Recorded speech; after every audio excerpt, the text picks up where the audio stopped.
Doctor Giridharan ஐயா அவர்கள் இயற்கை வாழ்வும் அதற்கான வழிமுறைகளும் என்ற தலைப்பிலே சொற்பொழிவாற்ற இருக்கிறார்கள். அவர்களை உங்கள் அனைவரின் சார்பிலே வருக வருக என வரவேற்கிறேன். ஆங்கில மருத்துவம் மேலோங்கி இருக்கின்ற காலகட்டத்தில் மாற்று மருத்துவ சிகிச்சை ஆங்கில மருத்துவத்தோடு இணைந்து மனித வாழ்வுக்கு பெரும் பங்கை வகிக்கிறது என்று பல சிந்தனையாளர்கள் இப்பொழுது வல்லுநர்கள் தங்களுடைய ஆலோசனைகளை கூறி பல நிலைகளிலே அனைத்து மருத்துவங்களும் அக்குபஞ்சர், வர்மக்கலை, இயற்கை மருத்துவம், ஆங்கில மருத்துவம், சித்த மருத்துவம் ஆகிய அனைத்து மருத்துவங்களும் சேர்ந்து மனித வாழ்விற்கு ஊன்றுகோலாக இருப்பதாக அனைவரும் ஒத்துக்கொண்டு இப்பொழுது ஆங்கில மருத்துவர்களும் மாற்று மருத்துவ சிகிச்சை முறையினை தங்களுடைய ஆலோசனையாக கூறும் அளவிற்கு மாற்று மருத்துவம் வளர்ந்து வருகிறது. அத்தகைய மாற்று மருத்துவ வழிமுறைகளில் தன்னை ஈடுபடுத்தி கொண்டு நம்மை போன்ற இந்திய பிரஜைகளுக்கு, உங்களை போன்ற இளைஞர்களுக்கு மிகுந்த தன்னுடைய சேவையை செய்து வரக்கூடிய கோவையை சார்ந்த டாக்டர் கிரிதரன் ஐயா அவர்கள் இப்பொழுது நம்மிடையே உரையாற்ற இருக்கிறார்கள். அவர்களை சிறப்பு செய்வதற்காக நம்மளில் ஒரு சகோதரர் இப்பொழுது சிறப்பு செய்ய வருகிறார்.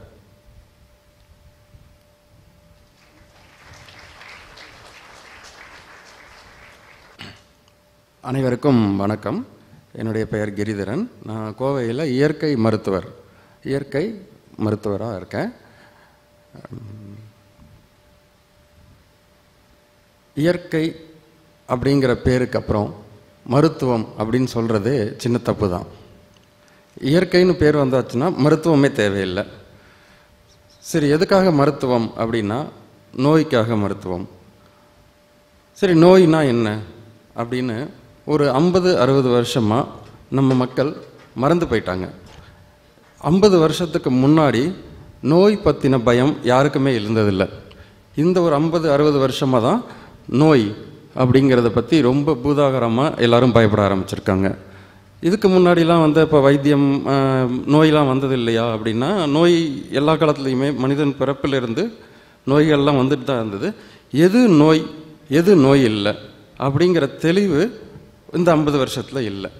ஏன் இந்த 50 வருஷத்தில் இல்லை அப்படின்னா, நம்ம சிந்திக்கிற திறனை கொஞ்சம் கொஞ்சமாக இழந்திருக்கோம். இதுக்கு முன்னாடி ஐயா சொன்னார், சிந்தனை வேண்டும். ஏன் அப்படிங்கிற கேள்வி மனிதன் இப்போ கேட்க மறந்துட்டாங்க. ஏன்கிற கேள்வி இப்போ யாருமே கேட்குறது இல்லை. இப்போ ஒரு டிவியில் ஒரு விளம்பரம் வருது, அதில் ஒரு ஒரு ஒரு நிறுவனத்தோட பேஸ்ட் அதை எடுத்து பல்லில் வச்சு தேய்ச்சாக்க உடம்புக்கு தேவையான கால்சியம் சத்து வருது, அதனால் பல்லெல்லாம் பயங்கர உறுதியாக இருக்கும் அப்படின்னு டிவியில் அடிக்கடி காட்டிகிட்டே இருக்காங்க. நம்மளும் என்ன பண்ணுறோம், ஒரு ப்ரஷ்ஷை எடுத்துகிட்டு அந்த கால்சியம் நிறைந்த பேஸ்ட்டை வச்சு ஈன்னு தேய்ச்சி துப்புறோம். இப்போ ஒரு கால்சியம் நிறைந்த ஒரு பேஸ்ட் எடுத்து பல்லில் தேய்ச்சி துப்பும்போது உடம்புக்கு கால்சியம் சத்து எப்படி வரும்? முழுங்கினா தானே வரும். ஆனால் நம்ம அதெல்லாம் நம்பி என்ன பண்ணுவோம், அந்த கெமிக்கல் கலந்த பேஸ்ட்டை எடுத்து நல்லா தேய்ச்சி துப்பிட்டு பல்லுக்கு கால்சியம் வருதுன்னு நம்புவோம். அதே மாதிரி பால் குடிக்கிறது 1935க்கு அப்புறம் தான் இந்தியாவில் இருந்தது. அதுக்கு முன்னாடி பால்னு ஒரு பொருளை யாரும் குடித்ததே கிடையாது. இது ஒரு வியாபாரத்துக்காக என்ன பண்ணாங்க, பால் குடித்தா உடம்புக்கு கால்சியம் வரும் அப்படின்னு நம்ப வச்சாங்க. நம்ம என்ன பண்ணோம், பாலை வாங்கி குடித்தோம். இப்போ பால் எதுலேருந்து வருது? மாட்டுலேருந்து வருது. மாடு என்ன சாப்பிடுதுன்னு பார்த்தா புல், புண்ணாக்கு, வைக்கல் சாப்பிடும். புல், புண்ணாக்கு, வைக்கலில் மெக்னீஷியம் தான் இருக்குது. ஒரு மெக்னீஷியத்தை உணவாக சாப்பிட்டுட்டு கால்சியமாக ஒரு ப்ராடக்டாக கொடுக்குது ஒரு மாடு, 5 அறிவு உள்ளது. அந்த பாலை நம்ம குடித்தா நம்ம உடம்புக்கு கால்சியம் வரும்னு நம்ம நம்புகிறோம். ஏன்னு நம்ம ஒரு தடவை கூட கேட்குறது இல்லை. அந்த பால் ஜீரணம் ஆகிறதுக்கு 4 வயசுக்கு மேலே மினிமம் 3 மணி நேரம் ஆகும். நம்ம ஒரு ஃபுல் டிஃபனையும் சாப்பிட்டுட்டு ஒரு டம்ளர் பாலையும் குடித்தாக்க கிட்டத்தட்ட அந்த உணவு ஜீரணமாகறதுக்கு 5லேருந்து 6 மணி நேரம் ஆகும். வயிறுலேயே அந்த உணவு கெட்டு போயிடும். இப்படி நம்மளை நிறையா நம்ப வச்ச அந்த 50 வருஷத்துல தான் நோய் பற்றின பயம் நமக்கு நிறையா வருது. அதனால் நம்ம என்ன பண்ணிக்கிறோம், அந்த பயத்திலேயே நோய் இன்னும் பெருசாக வீரியமாக டெவலப் ஆகிட்டு வருது. சரி, எது நோய் அப்படின்னு நம்ம நினச்சிட்ருக்கோம். இப்போ ஒருத்தர் ஒரு உட்காந்துருக்கும்போது ஒரு 10 தும்மல் போடுறாரு. அந்த தும்மலை தனக்கு வர நோயாக அவர் நினச்சிக்கிறாரு. உடனே என்ன பண்ணுறாரு, ஒரு தைலத்தை எடுத்தோ ஏதோ ஒரு இதை எடுத்து தடவிக்கிறாரு. உடனே அந்த தும்மல் நின்றுடுது. அவர் என்ன நினச்சாரு, அந்த தும்மலை முதல்ல ஒரு நோயின்னு நினச்சி ஒரு தைலத்தை எடுத்து தடவுறாரு. இந்த இடத்துல இருக்கிற ஒரு கூட்டும்போது ஒரு டஸ்ட் வருது, அது நம்ம உடம்புக்குள்ளே போகக்கூடாது, போனால் நுரையீரல் கெட்டு போயிடும் அப்படிங்கிறதுக்காக நுரையீரல் கொஞ்சோண்டு தண்ணியவும் கொஞ்சோண்டு காற்றையும் கடன் வாங்கி 180லேருந்து 220 km/h ஸ்பீடில் தும்முது. வேலை மெனக்கெட்டு வேலை இல்லாமல் உடம்பு இவ்வளோத்தையும் கடன் வாங்கி வேகமாக தும்முதுன்னா எதுக்காக, அதில் அந்த டஸ்ட்டை வச்சு வெளியில் அனுப்புது. இந்த செயலுக்கு பேர் தும்மல். இது நமக்கு ஏதோ ஒரு கஷ்டத்தை கொடுக்கறனால நம்ம என்ன பண்ணுறோம், அந்த தும்மலை அடக்கிறோம். அப்போ என்ன ஆகும், அந்த டஸ்ட் உள்ளேயே போயிடும். தும்மல் நின்றுச்சு, நோய் போயிடுச்சு அப்படின்னு நம்ம நினச்சிட்டு இருப்போம். ஆனால் டஸ்ட் உள்ளே இருக்குது, நோய் உள்ளே தான் இருக்குது. இந்த டஸ்ட்டை கொஞ்ச நாள் கழித்து அது வெளியில் அனுப்புறதுக்காக உடம்புக்குள்ளேருந்து ஒரு திரவத்தை சுரக்க வச்சு அந்த டஸ்ட்டு மேலே ஒட்டி இருமல் மூலியமாக சளி மூலியமாக வெளியில் அனுப்பும். நம்ம என்ன பண்ணுறோம், தொடர்ந்து இருமலும் சளியும் இருக்குது அப்படின்னு சொல்லி ஏதோ ஒரு மருந்து கொடுத்து அதை சப்ரஸ் பண்ணி உள்ளே வைக்கிறோம். இப்போ என்ன ஆகும், அந்த நுரையீரலில் திருப்பி அந்த டஸ்ட் உள்ளே தங்கிரும்.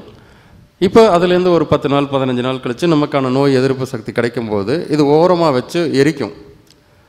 இப்போ நம்ம இந்த வித்தியாலயத்தில் இருக்கிற இந்த மரம் செடி கொடியெலாம் அந்த காஞ்சு போனதுக்கப்புறம் ஒரு ஓரமாக கூட்டி வச்சு எரிப்பாங்க இல்லையா, தேவையில்லாத குப்பை. அது மாதிரி உடம்புல அங்கங்கே நம்ம ஒவ்வொன்றையும் அடக்க தேவையில்லாத குப்பைகள் சேரும். அந்த தேவையில்லாத குப்பையை எரிக்கிறதுக்காக ஃபீவர் அப்படிங்கிற ப்ராசஸை உடம்பு வச்சு எரிக்கும். அது 100, 101, 102, மேக்ஸிமம் 104க்கு மேலே யாருக்கும் போகாது. இந்த எரிக்கிற ப்ராசஸை ஃபீவர்னு பேர் வச்சு ஃபீவரையும் அடக்கிறோம். இப்போ அந்த குப்பை என்ன தான் ஆகும், இப்படி நிறைய தடவை பண்ணும்போது ஒரு நாள்பட்ட குப்பை ஒரு ஓரமாக தேங்கி ஏதோ ஒரு ஆர்கனில் போய் உட்காரும். அப்போ நமக்கு வலிக்கும்போது வலி தாங்க முடியாமல் நேராக ஒரு பெரிய ஹாஸ்பிட்டல் போகணும்னு அவங்க ஒரு ஸ்கேன் எடுத்து பார்ப்பாங்க. ஸ்கேன் எடுத்து பார்த்துட்டு அந்த ஒரு பர்டிகுலர் ஆர்கனில் கட்டி இருக்குது, வீக்கம் இருக்குது, இது இந்த ஆர்கன் தேவையில்லை, அறுத்து போட்டுடலாம் அப்படின்னு சொல்லுவாங்க. இப்போ நோய் எங்கேருந்து ஆரம்பிச்சது, முதல்ல நம்ம அடக்கின தும்மல், அது கூட நோய் இல்லை, நோய் வெளியேறும் ப்ராசஸை நோயின்னு நினச்சி நம்ம அடக்கிறோம். இப்படி நோய் வெளியேற ப்ராசஸான தும்மல், இருமல், சளி, ஜுரம் இதெல்லாம் நம்ம அடக்க கழிவுகள் தேக்கம் உள்ளே வந்துடும். கழிவு தேங்கினாக்க அப்பையும் உடம்பு ஒன்றும் பண்ணாது. கழிவு தேங்கினாக்க அந்த கழிவை எடுக்கிறதுக்காக உடம்பு என்ன பண்ணுன்னா நோய் எதிர்ப்பு சக்தியை உள்ளே கொடுத்து அந்த கழிவை எடுத்து வெளியில் போடும். அந்த கழிவு வெளியில் எடுத்து போடும்போது உடம்பு ஏதோ ஒரு வேதனையை கொடுக்கும், ஏதோ ஒரு கஷ்டத்தை கொடுக்கும். ஒருத்தருக்கு அரிக்கலாம், ஒருத்தருக்கு வலிக்கலாம், ஒருத்தருக்கு வாந்தி வரலாம், ஒருத்தருக்கு பேதி ஆகலாம். இப்படி ஏதோ ஒரு விஷயத்தை பண்ணி தான் அந்த கழிவுகளை வெளியில் அனுப்பும்.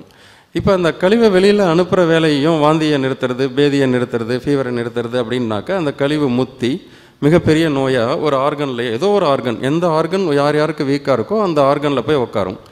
அதுக்கப்புறம் தான் அந்த ஆர்கன் கெட்டு போகுது. அந்த ஆர்கனை நம்ம எடுக்கிற மூலயமா நம்ம நிரந்தர நோயாளியாக மாறுறோம்.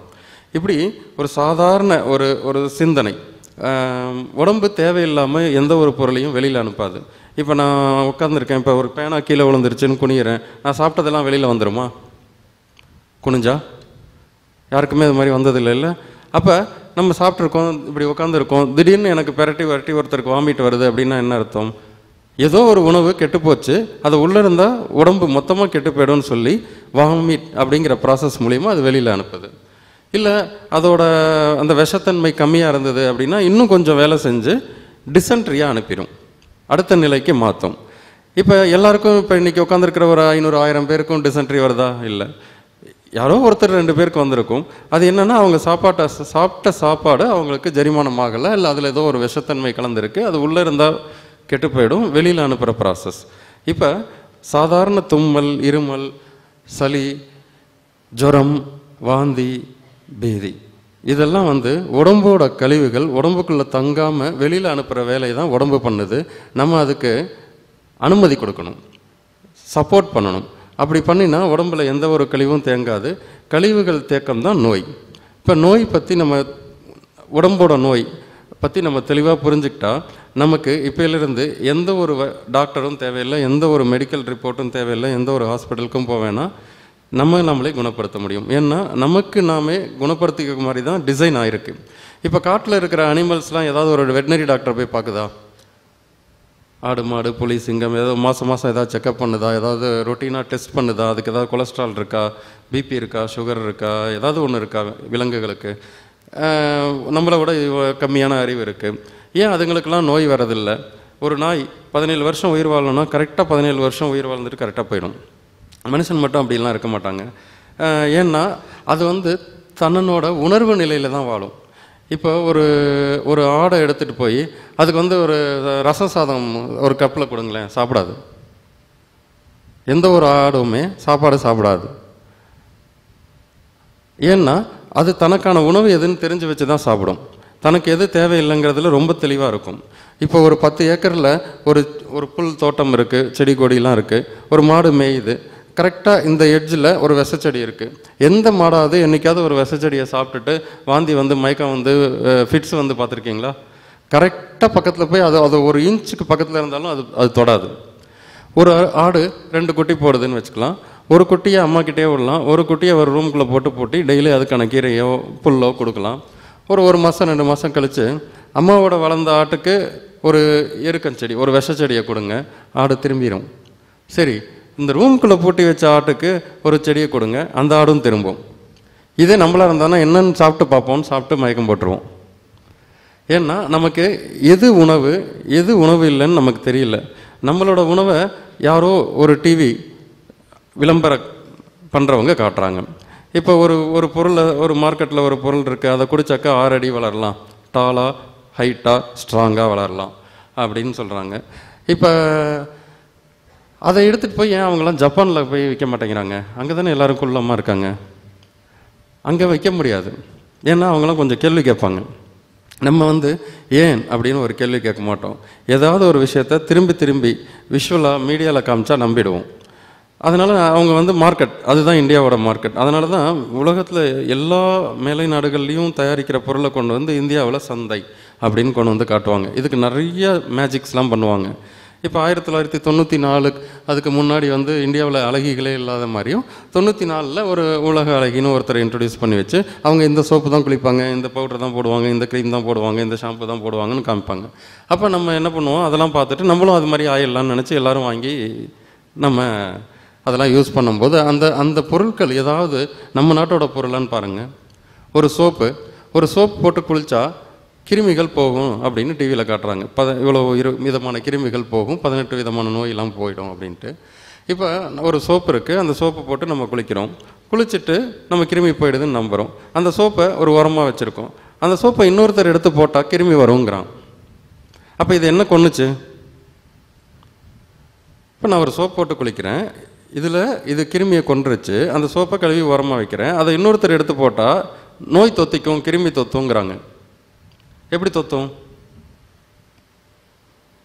அப்போ இது என்னத்தை கொன்னுச்சு? இதை நம்ம சிந்திக்காமல் நம்ம மார்க்கெட்டில் இருக்கிற எல்லா சோப்பையும் வாங்கி உடம்புல யூஸ் பண்ணுறோம்.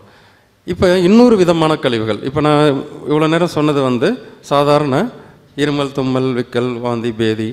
இது இன்னொரு கழிவு உடம்புல தங்குறதுக்கு முதல் முக்கிய காரணமே சோப்பு போட்டு குளிக்கிறது தான்.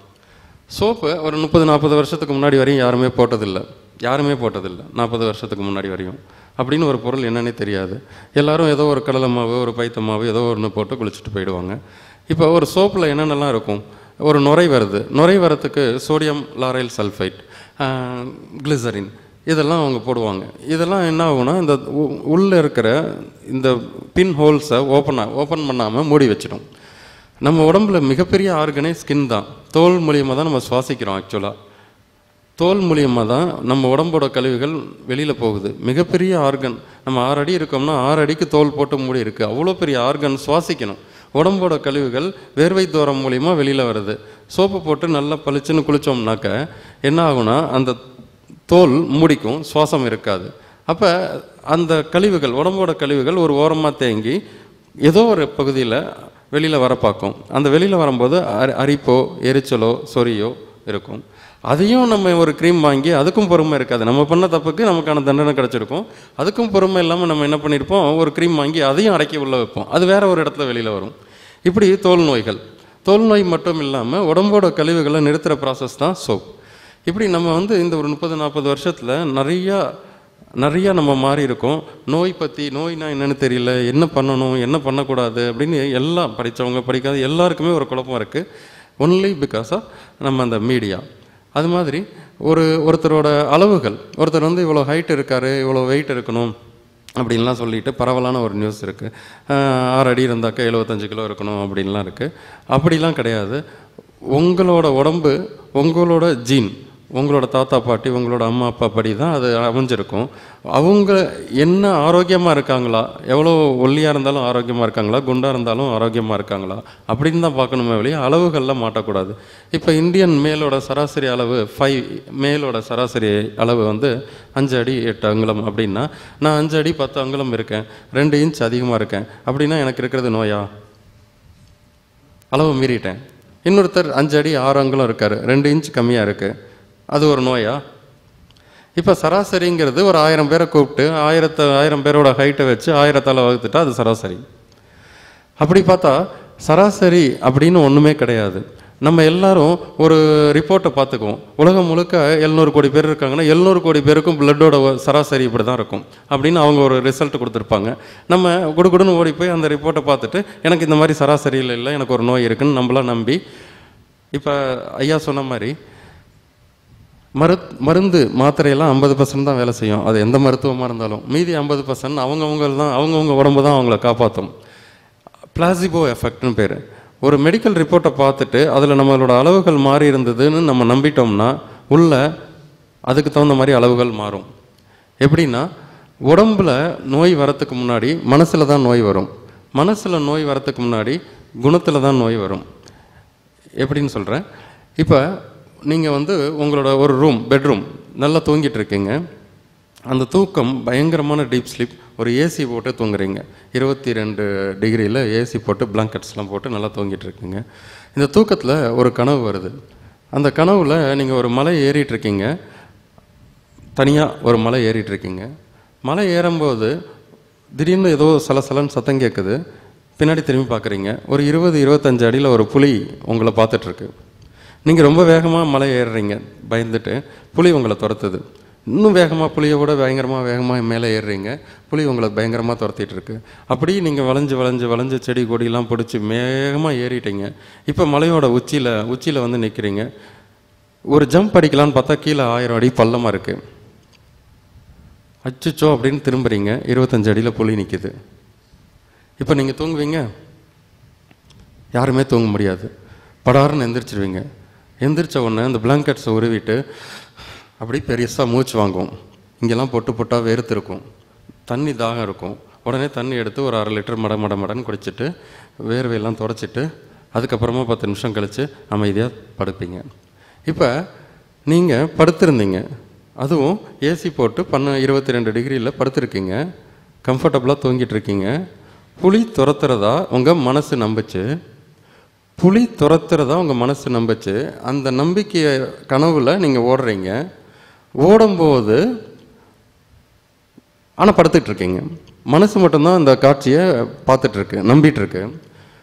ஒரு நிஜமாவே ஒரு மலை அடிவாரத்தில் ஒரு 25 அடி தூரத்தில் ஒரு புலி துரத்தி நீங்கள் 1.5 கிலோமீட்டர் மலையில் ஏறி ஓடினால் எப்படி மூச்சு வாங்குமோ, எப்படி வேர்த்து கொட்டுமோ, எப்படி தாகம் அடிக்குமோ, அவ்வளவையும் உங்களை படுக்க வச்சு உடம்பு செஞ்சுட்டு போயிடும். அப்போ என்ன அர்த்தம்? மனம் ஒன்றை நம்பினால் உடம்பு அதுக்கான வேலையை செஞ்சிடும். ஒரு மெடிக்கல் ரிப்போர்ட்டை பார்த்து எனக்கு நோய் இருக்குன்னு நீங்கள் நம்பினீங்கன்னா கண்டிப்பாக அதே நோய் வந்துடும், கண்டிப்பாக வரும். அமெரிக்காவில் சாம் லாண்டி அப்படின்னு ஒரு ஆள் இருந்தார்.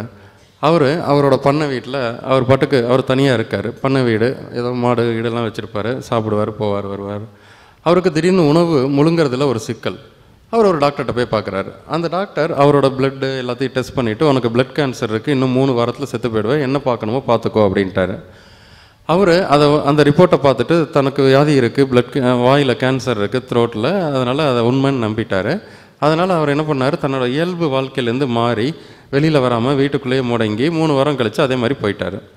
ரொம்ப நாள் கழித்து அவரை பார்க்க வந்த ஒரு நண்பர் அவரை பற்றி கேள்விப்பட்டுட்டு நேராக அவரை கல்லறைக்கு போய் பார்த்துட்டு, அவருக்கு இப்படிலாம் இல்லையே, நம்ம அதுக்கு முன்னாடி பார்த்தோமே, அவர் நோயாளி மாதிரி இல்லை, ஏதோ உணவு முழுங்கிறதுல சிக்கல் என்னன்னு தெரியல, நம்ம எதுக்கும் போய் ஹாஸ்பிட்டலில் கேட்போம் அப்படின்னு அவர் எந்த ஹாஸ்பிட்டலில் இறந்தாரோ அந்த ஹாஸ்பிட்டலில் போய் கேட்குறாரு. கேட்கும்போது அவர் மெடிக்கல் ரிப்போர்ட்லாம் வாங்கி பார்த்துட்டு திருப்பி ஒரு டாக்டர்ஸ்லாம் கூட்டிகிட்டு வந்து அவரை அந்த கல்லறையை தோண்டி திருப்பி அந்த பரிசோதனை பண்ணி பார்த்தா அவருக்கு அந்த மாதிரி ஒரு நோயே இல்லை. இப்போ அவருக்கு அந்த கேன்சர் இருக்குன்னு ஆழமாக நம்பிட்டார். அதே மாதிரி அவர் இறந்து போயிட்டார். இத்தனை வாரத்தில் இறப்பேன்னு அந்த டாக்டர் சொன்னதுனால அத்தனை வாரத்தில் அவர் இறந்துருவார். ஏன்னா மனம் ஒன்றை முழுசாக நம்பிட்டா கண்டிப்பாக உடம்பு அதுக்கான வேலையை செஞ்சே கொடுத்துரும். இப்போ நீங்கள்லாம் நிறையா இதெல்லாம் அனுபவம் இருக்கும். இங்கேருந்து ஏதாவது ஒரு ட்ராவல்ஸில் சென்னைக்கோ பெங்களூருக்கோ பஸ் ஏறி போகும்போது அவசரமாக கிளம்பினதில் யூரின் போக மறந்துருப்பீங்க. ஒரு அரை மணி நேரம் 3/4 மணி நேரம் கழித்து யூரின் ஒரு அர்ஜி க்ரியேட் பண்ணும். சரின்னா அந்த டிரைவர்கிட்ட போய் கேட்பீங்க, அண்ணா இது மாதிரி நிறுத்துவீங்களான்னு. இன்னும் ஒரு அரை மணி நேரம் தாங்க, அவினாஷி வந்துடும், அங்கே நிறுத்த போகிறோம் அப்படின்னு சொன்ன உடனே அந்த அர்ஜி அப்படியே சப்ரஸ் ஆகிடும். கரெக்டாக அரை மணி நேரம் தாங்கும். அவினாஷி வந்தவொடனே கொடுன்னு இறங்கி போயிடுவீங்க. இப்போ என்னன்னா மனசுக்கு அந்த உண்மை தெரிஞ்சிருச்சு, இன்னும் அரை மணி நேரத்தில் அவங்க நிறுத்த போகிறாங்க அப்படின்னு தெரிஞ்சிருச்சு. அதனால் அந்த அரை மணி நேரம் உங்களால் எல்லா விஷயங்களையும் கண்ட்ரோல் பண்ண முடியும். இப்படி மனம் உங்களை இப்போ ஒரு சோப் போட்டு குளித்தா நல்லது, பால் குடித்தா கால்சியம் வரும், பல்லு தேய்ச்சா பல்லு வழியாக கால்சியம் போகும், இப்படின்னு உங்களெல்லாம் நம்ப வச்சு நிறையா நீங்கள் அதெல்லாம் பண்ண 3 லிட்டர் தண்ணி குடித்தா நல்லது, காலையில் 8 மணிக்கு சாப்பிட்ணும், டோன்ட் ஸ்கிப் பிரேக்ஃபாஸ்ட் அப்படின்னு சொல்லி மத்தியானம் 2 மணிக்கு சாப்பிட்ணும், நைட்டு 8 மணிக்கு சாப்பிட்ணும் அப்படின்லாம் சொல்கிறாங்க. யாராவது பசிச்சா சாப்பிட்ணுன்னு சொல்கிறாங்களா? பசிச்சா தானே சாப்பிட்ணும். ஆனால் நம்ம என்ன பண்ணுறோம், 8 மணி ஒரு டைம் டேபிள் போட்டு 8 மணி 1 மணி 8 மணி இப்படின்னு 3 வேளையும் நம்ம சாப்பிடுவோம். ஒரு சில நாள் ஒரு சில பேருக்கு பசிக்காது, ஒரு வேளை பசிக்காது. ஆனால் எல்லாரும் சாப்பிட்றாங்க, டைம் ஆச்சு, நம்மளும் போய் சாப்பிடுவோம். இப்படி சாப்பிட்ற சாப்பாடு உடம்புலையே தங்கி அது ஜெரிமானம் ஆகாமல் போய் அது ஒரு கேஸையோ ஒரு அமிலத்தையோ ப்ரொடியூஸ் பண்ணி இது மாதிரி அடிக்கடி பண்ணும்போது அந்த அமிலம் உங்கள் குடலை அரிக்கும். இப்போ தான் அசிடிட்டி வரும். எல்லோரும் என்ன சொல்லுவாங்க, சாப்பிடாட்டே அசிடிட்டி வரும்னு. சாப்பிடாட்டே அசிடிட்டிலாம் யாருக்கும் வந்ததாக சரித்திரமே கிடையாது. நமக்கு பசிக்குது, சாப்பிட முடியல அப்படின்னா அடுத்த ஒரு அரை மணி நேரத்தில் தாகம் எடுக்கும். அட்லீஸ்ட் தண்ணி எடுத்து குடிச்சிட்டா அந்த அமிலம்லாம் கரைஞ்சி போயிடும். அந்த அளவுக்கு தான் அமிலங்கள்லாம் இருக்கும். நம்ம வயிற்றில் சுரக்கிற அமிலம் நம்ம வயிற்றெல்லாம் ஓட்ட போடாது. அப்படி ஒரு டிசைன் இருக்கவே இருக்காது. செரிமானம் ஆகாமல் இருக்கிற சாப்பாடுலேருந்து வர அமிலம் நம்ம வயிறை ஓட்ட போடும். ஒரு டிஃபன் பாக்ஸில் நல்லா சாம்பார் ரைஸ் எடுத்து மூடி இந்த ஓரமாக வச்சிடலாம். ஒரு 10 நாள் 20 நாள் போட்டோம், 1 மாதம் போட்டோம், எடுத்து பாருங்கள், அந்த டிஃபன் பாக்ஸோட பேஸ்லாம் காலியாக இருக்கும், இந்த டேபிளெல்லாம் அரிச்சிருக்கும். அப்போ செரிக்கப்படாத யூஸ் பண்ணாத உணவு தானே இரும்பை கூட அரிக்குமே வழிய நம்ம பசித்து சாப்பிடும்போது உடம்புல எந்த ஒரு வியாதியுமே வராது. இப்போ 2500 வருஷத்துக்கு முன்னாடி திருவள்ளுவர் மருந்துன்னு ஒரு அதிகாரம், அதில் மொத்தம் 10 குறளில் எந்த நோய்க்கு எந்த மருந்துன்னு அவர் ஏதாவது சொல்லியிருக்காரா பாருங்கள். முதல் குறளே மருந்தென வேண்டாவாம் யாக்கைக்கு அருந்தியது அற்றது போற்றி உணைன்னு தான் சொல்லியிருக்காரு. அதாவது எந்த ஒரு நோய்க்கும் மருந்து தேவையில்லை. நம்ம இதுக்கு முன்னாடி சாப்பிட்ட சாப்பாடு ஜெரிமானம் ஆயிடுச்சான்னு பார்த்து அடுத்த வேலைக்கு நம்ம சாப்பிட்டோம்னா ஜெரிமானம் ஆனதை அறிஞ்சு அதுக்கப்புறமா நம்ம சாப்பிட்டோம்னா நமக்கு மருந்து வேணாம் அப்படின்னு தான் அவர் சொல்லியிருக்காரு. அவர் சொன்னதில் எந்த ஒரு பொய்யுமே இதுவரையும் கண்டுபிடிக்க முடியல, எந்த ஒரு கருத்து வேறுபாடுமே இருக்காது இல்லையா. அப்போ அந்த காலத்துலலாம் இவ்வளோ தான் சொல்ல முடிஞ்சுது. சுகருக்கு இதை சாப்பிடு, பிபிக்கு இதை சாப்பிடுன்னு திருவள்ளுவர் எழுதலை. எந்த ஒரு தமிழ் இதோட இதுலேயும் இல்லை. அதனால் நம்ம என்ன நினச்சிருக்கோம், இந்த புது மருத்துவம், அதாவது இப்போ ஒரு 30-40 வருஷத்தில் வந்த மருத்துவம் தான் பயங்கரமான மருத்துவம். இப்போ இதெல்லாம் பழைய இலை சாப்பிட்றதோ இல்லை இந்த மாதிரி உணவில் வைத்தியம் பண்ணுறது எல்லாமே ஒரு வேஸ்ட், அதெல்லாம் டிலே ஆகும், அதெல்லாம் நோய் தடுக்காது அப்படின்னு நம்மளை நம்ப வச்சுட்டாங்க. இப்போ 50 வருஷத்துக்குள்ளே ஒரு மருத்துவம் நமக்கு என்ன சொல்லுது, அட்வான்ஸ்டு மெடிக்கல் சிஸ்டம்னு சொல்லுது. 10,000 வருஷமாக இருக்கிற சிஸ்டத்தை மாற்று மருத்துவம்னு சொல்லுது. நம்ம வாயாலேயே நம்மளே சொல்ல வச்சுருக்காங்க, இது பேர் மாற்று மருத்துவம், அதுதான் உண்மையான மருத்துவம். இப்படி நிறையா குழப்பங்களில் நம்ம இருக்கோம். ஏன்னா நமக்கு ஏன் அப்படின்னு சிந்திக்கிற ஆற்றல் படிப்படியாக கம்மியாகிட்டே வருது. இப்போ எல்லா மீடியாலையும் எல்லா டாக்டர்ஸ் எங்கே போனாலும் 3 லிட்டர் ஒரு நாளைக்கு தண்ணி குடிங்கிறாங்க. இப்போ ஒருத்தர் தார் ரோடு போடுற வேலையில் இருக்கார். அவர் ஒரு நாளைக்கு 1.5 கிலோமீட்டர் தார் ரோடு போடணும். அந்த ரோடு ரோலர் பின்னாடியே போய் தாரை அள்ளி கொட்டி ஹீட்டில் நின்று நடந்து போய் கால்லலாம் ஷூவை மாட்டிக்கிட்டு அவர் வேலை செய்கிறாரு. அவருக்கு அடிக்கிற தாகமும் ஒரு சாஃப்ட்வேர் இன்ஜினியர் காலையில் தூங்கி எழுந்திரிச்சு 10 மணிக்கு ஆஃபீஸ் போயிடுவார். ஏசியில் உட்கார்றாரு, 2 சிஸ்டத்தில் என்னமோ தட்டுவார். அவருக்கு அடிக்கிற தாகமும் ஒன்றா இருக்குமா? அவர் வேலை செய்கிறாரு, அவருக்கு அதிகமான தாகம் இருக்கும். இவர் ஏசி ரூமில் உட்காந்துருக்காரு, இவருக்கு கம்மியான தாகம் இருக்கும். இவரோட தாகத்துக்கு இவர் தண்ணி குடிக்கணும், அவரோட தாகத்துக்கு அவர் தண்ணி குடிக்கணும். ஆனால் எல்லாரும் பொதுவாக 3 லிட்டர் தண்ணி குடிக்கணும்னு எப்படி சொல்கிறாங்க? இப்போ நாளைக்கே ஒரு அமெரிக்காவிலேருந்து ஒரு ரிப்போர்ட் வருது, எல்லோரும் மத்தியானம் 1:30 மணிக்கு 200 ml யூரின் போகணுன்னு. யாராவது போக முடியுமா? அந்த தானே போக முடியும். அது மாதிரி தாகம் இருந்தால் தான் தண்ணி குடிக்கணும். இதில் தான் இந்தியாவில் 70% பீப்புள் மாட்டியிருக்காங்க. இந்த ஒரு விஷயத்தை மட்டும் பரப்பி விட்டால் போதும், 70% நோயாளியை க்ரியேட் பண்ணலாம்.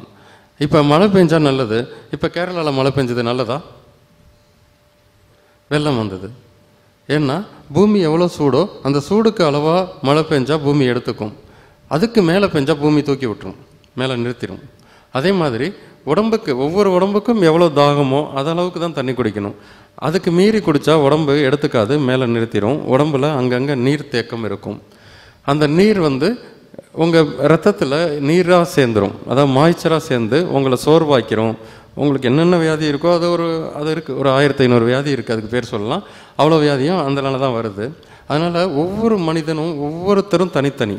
இப்போ எனக்கு இருக்கிற ரேகை நான் இங்கே வச்சுட்டேன் அப்படின்னா 720 கோடி பேருக்கும் வச்சு பார்ப்போம், ஒன்று கூட ஒன்று சேராது.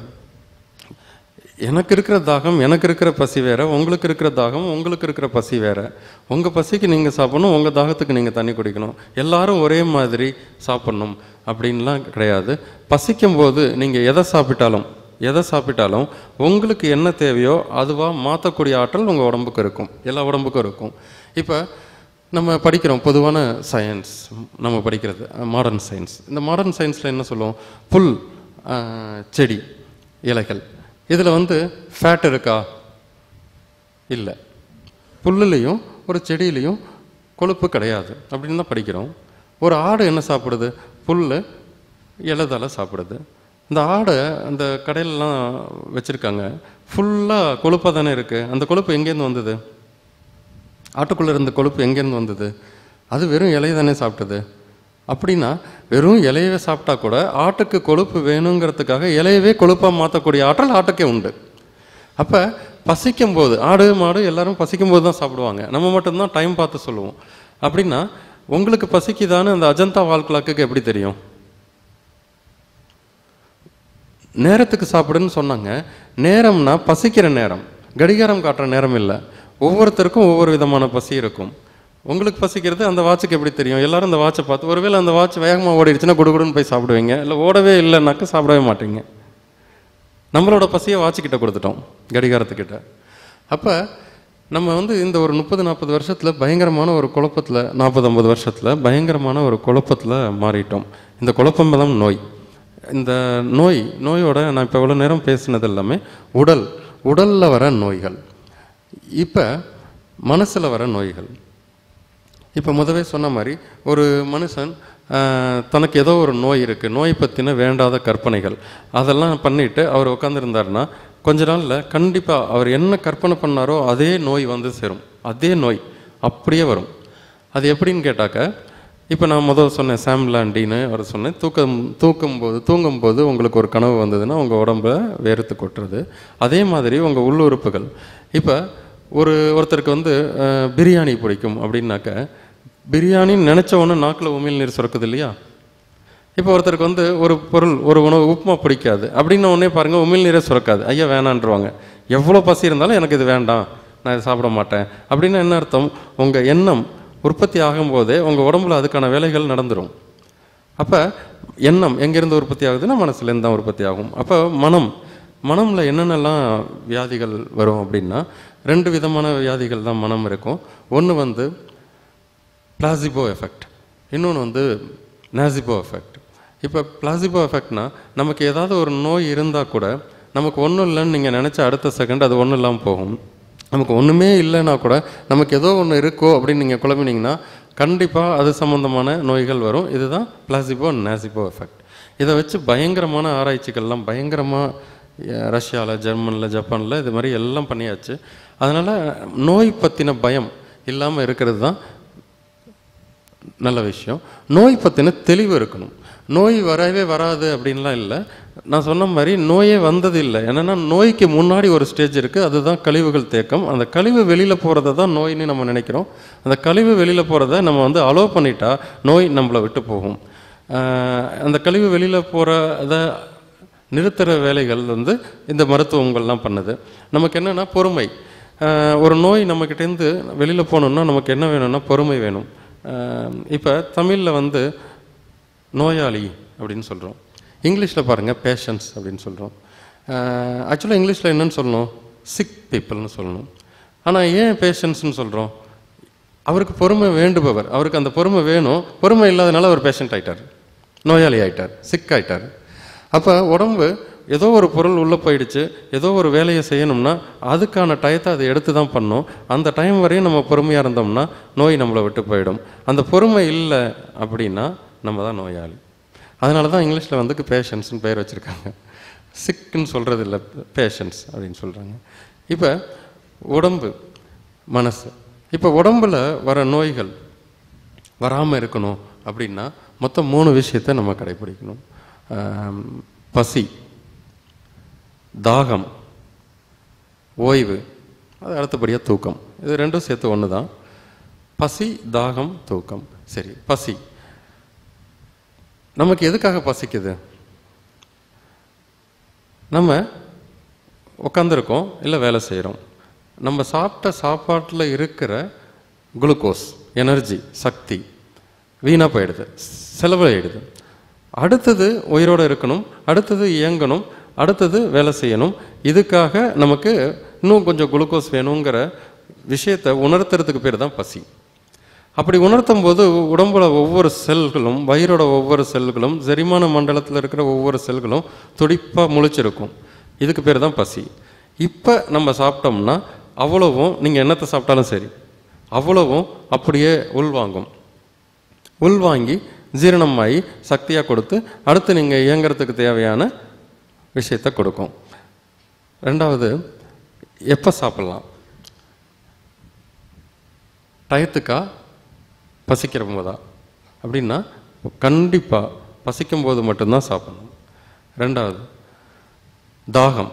இப்போ சொன்ன மாதிரி 3 லிட்டர் தண்ணி குடி, 1.25 லிட்டர் தண்ணி குடி. இப்போ நம்ம நிறையா பார்க்குறோம், 3 லிட்டர் தண்ணி குடித்தா உடம்புக்கு நல்லது, கிட்னி நல்லது, கல் வராது அப்படிம்பாங்க. அதே ஒரு கிட்னி பேஷண்ட் டயாலிசிஸ் ஸ்டேஜில் இருக்கும்போது நீங்களாம் பார்த்துருப்பீங்க, தண்ணி 300 ml தான் குடிக்கணும், இவ்வளோ தான் ஒரு நாளைக்கு. ஏன்னா நிறையா தண்ணி குடித்தா கிட்னி ஃபெயிலியர் ஆகிடும், ஏற்கனவே டேமேஜாக இருக்குங்கிறாங்க. இப்போ எதை நம்புவீங்க நீங்கள்? 3 லிட்டர் தண்ணியாக? அதே டயாலிசிஸ் பேஷண்ட்டுக்கு இத்தினோட்டு தண்ணிங்கிறாங்க. அப்போ நம்ம என்ன பண்ணோம், அடுத்தவங்க சொல்கிறத முதல்ல விட்டுறணும். தாகம். தாகம் அப்படிங்கிறது என்னென்னா, ரத்தத்துக்கு தேவையான ஈரப்பதத்தை உடம்பு எடுத்துக்கும்.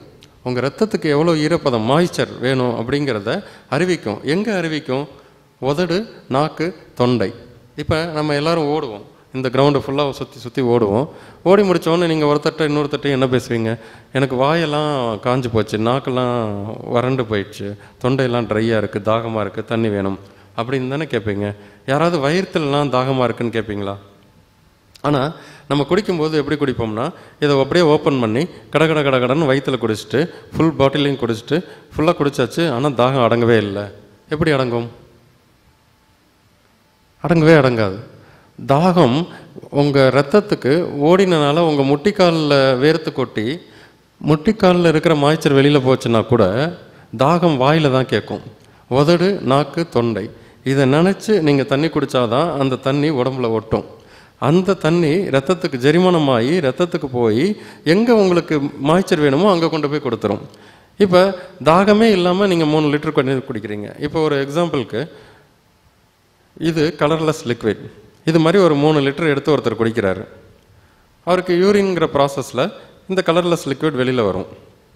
அதனால் மனிதர்கள் என்ன நினச்சிட்ருக்கோம், குடித்த தண்ணி வயிறை சுத்தம் பண்ணி, குடலை சுத்தம் பண்ணி, கிட்னியை சுத்தம் பண்ணி அப்படியே யூரினரி பிளாடர் வழியாக வெளியில் வந்துடுது, அதனால தான் அப்படி நம்ம உடம்பு சுத்தமாகுதுன்னு நினச்சிட்ருக்கோம். இப்போ ஒருத்தருக்கு தண்ணி கிடைக்கல, இது மாதிரி ஒரு 1 லிட்டர் பாட்டிலில் ரோஸ் மில்க் கொடுக்குறாங்க ஒரு இடத்துல. கடன்னு நல்லா இருக்கேன்னு 1 லிட்டர் ரோஸ் மில்க் குடிச்சிட்டாரு. இதே வெஸ்காசிட்டி, இதே டென்சிட்டி. ஒரு 2 மணி நேரம் கழித்து ரோஸ் கலராக யூரின் வருமா? இல்லை ஒரு இடத்துல நீர் மோர் கொடுக்குறாங்க, ஒயிட் கலரில் மில்கி ஒயிட்டில் வருமா யூரின். அப்போ தண்ணிக்கு மட்டும் ஏதாவது தனியாக செக் போஸ்ட் இருக்கா, தண்ணி வந்தவொடனே தூக்கி அது மட்டும் இப்படியே அனுப்புறதுக்கு? இல்லை மற்ற உணவுப் பொருட்கள்லாம் ஏதாவது இது வச்சுருக்கா, அடைப்பு? அப்போ இது உள்ளே போய் க்ளீன் பண்ணுங்கிறதே பயங்கரமான மூட நம்பிக்கை. இது உள்ளே போய் க்ளீன்லாம் பண்ணாது, ஜெரிமானம் ஆகும். வயிற்றுக்குள்ளே எந்த பொருளை போட்டாலும் ஜெரிமானம் தான் ஆகும். ஜெரிமானம் ஆகி அது மாய்ச்சராக மாறி ரத்தத்துக்கு தேவையான ஈரப்பதத்தை கொடுக்கும். அந்த ரத்தத்துக்கு தேவையான ஈரப்பதம் முடிஞ்ச உடனே அது தன்னோட வேலைகளை ரத்தம் நல்லா குளிர்ச்சி ஆகும். இப்படி தான் நம்ம புரிஞ்சுக்கணும். ஆக்சுவலாக இந்த மாதிரி 3 லிட்டர் தண்ணி குடிக்கிறேன், 4 லிட்டர் தண்ணி குடிக்கிறேன், காலையில் எழுந்திரிச்சு வாட்டர் தெரப்பி 1 லிட்டர் குடிக்கணும் அப்படின்னு சொல்கிற எல்லாரும் இந்த கூட்டத்தில் கூட யாராவது இருப்பாங்க. அவங்க எல்லாருக்கும் பாருங்கள், சைனஸ் ப்ராப்ளம் இருக்கும், முதுகு வலி இருக்கும், கழுத்து வலி இருக்கும், காது வைங்கன்னு குடைச்சல் இருக்கும், ரொம்ப நேரம் உட்கார முடியாது, கால் வீங்கிரும், நடந்தால் குதிகால் வலி இருக்கும், இப்படி எல்லா வலியுமே இருக்கும். ரொம்ப டயர்டாகிடுவாங்க, இப்படி பயங்கரமாக உடம்பு வீக்கமாக இருக்கும், புசு புசுன்னு ஊதிடுவாங்க, நடந்தால் மூச்சு வாங்கும். இப்படி சொல்லிகிட்டே போகலாம், ஒரு தண்ணி எக்ஸஸாக குடிக்கிறது மட்டும். இப்போ நம்ம உடம்பு நம்ம கூட பேசும், பசி அப்படின்னு பேசும், தாகம் அப்படின்னு பேசும்.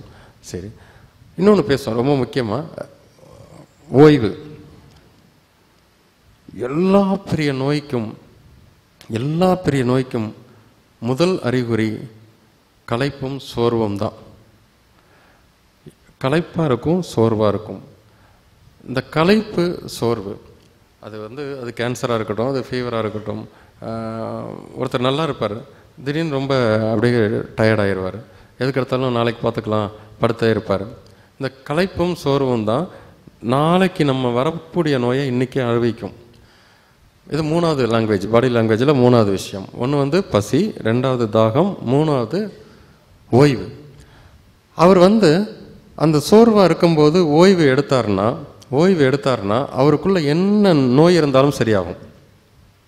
இப்போ நாங்கள்லாம் கண்டினியூஸாக கிளினிக்கில் இருக்கும்போது ஒரு நாளைக்கு 10-12 மணி நேரம் பேசுவோம். அப்பப்போ இது மாதிரி எங்கேயாவது பேசுவோம். இப்படி கண்டினியூஸாக, அதை தவிர ஒரு நாளைக்கு 300-200 ஃபோன் கால்ஸ் வரும், அதை அட்டன் பண்ணுவோம். இப்படி கண்டினியூஸாக நாங்கள்லாம் பேசிட்டே இருக்கும்போது எங்களுக்கு உடம்புலலாம் ஒரு வேலையும் இல்லை, ஆனால் தொண்டையில் வாயில் பயங்கரமான வேலை இருக்கும். எப்போயாவது இந்த இடமெல்லாம் வலிக்கும், ஜாஸ்லாம் பயங்கரமாக வலிக்கும். நாங்கள் என்ன பண்ணுவோன்னா, அது இப்போ இன்றைக்கி வலிக்குதுன்னா நாளைக்கு லீவ் விட்டுட்டு ஃபோன்லாம் மியூட்டில் போட்டுட்டு வேறு ஏதாவது வேலை செய்வோம், இல்லை கம்முன்னு இருப்போம் பேசாமல். ஒரு நாள் அப்படி இருந்தாச்சுன்னா அடுத்த 3 மாதத்துக்கு தேவையான எனர்ஜி எங்களுக்கு கிடைக்கும்.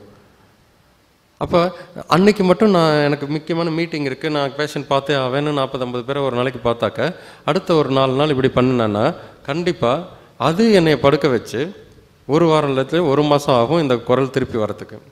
இதுக்கு ஒரு நாள் நான் வாயை மூடிட்டு கம்முன்னு இருந்திருக்கலாமா, ரெஸ்ட் எடுக்கலாமா? உடம்பு வேணும்னு கேட்கும், ஓய்வு தேவை அப்படின்னு. 4வது தூக்கம். பொதுவாக இப்போ எங்கள் ஏஜில் அது ஒரு பிரச்சனை இருக்காது, ஆனாலும் உங்களுக்கு வேறு ஒரு பிரச்சனை இருக்குது. தூக்கம் எல்லாருக்கும் 9லேருந்து 10 மணிக்கு வரும்.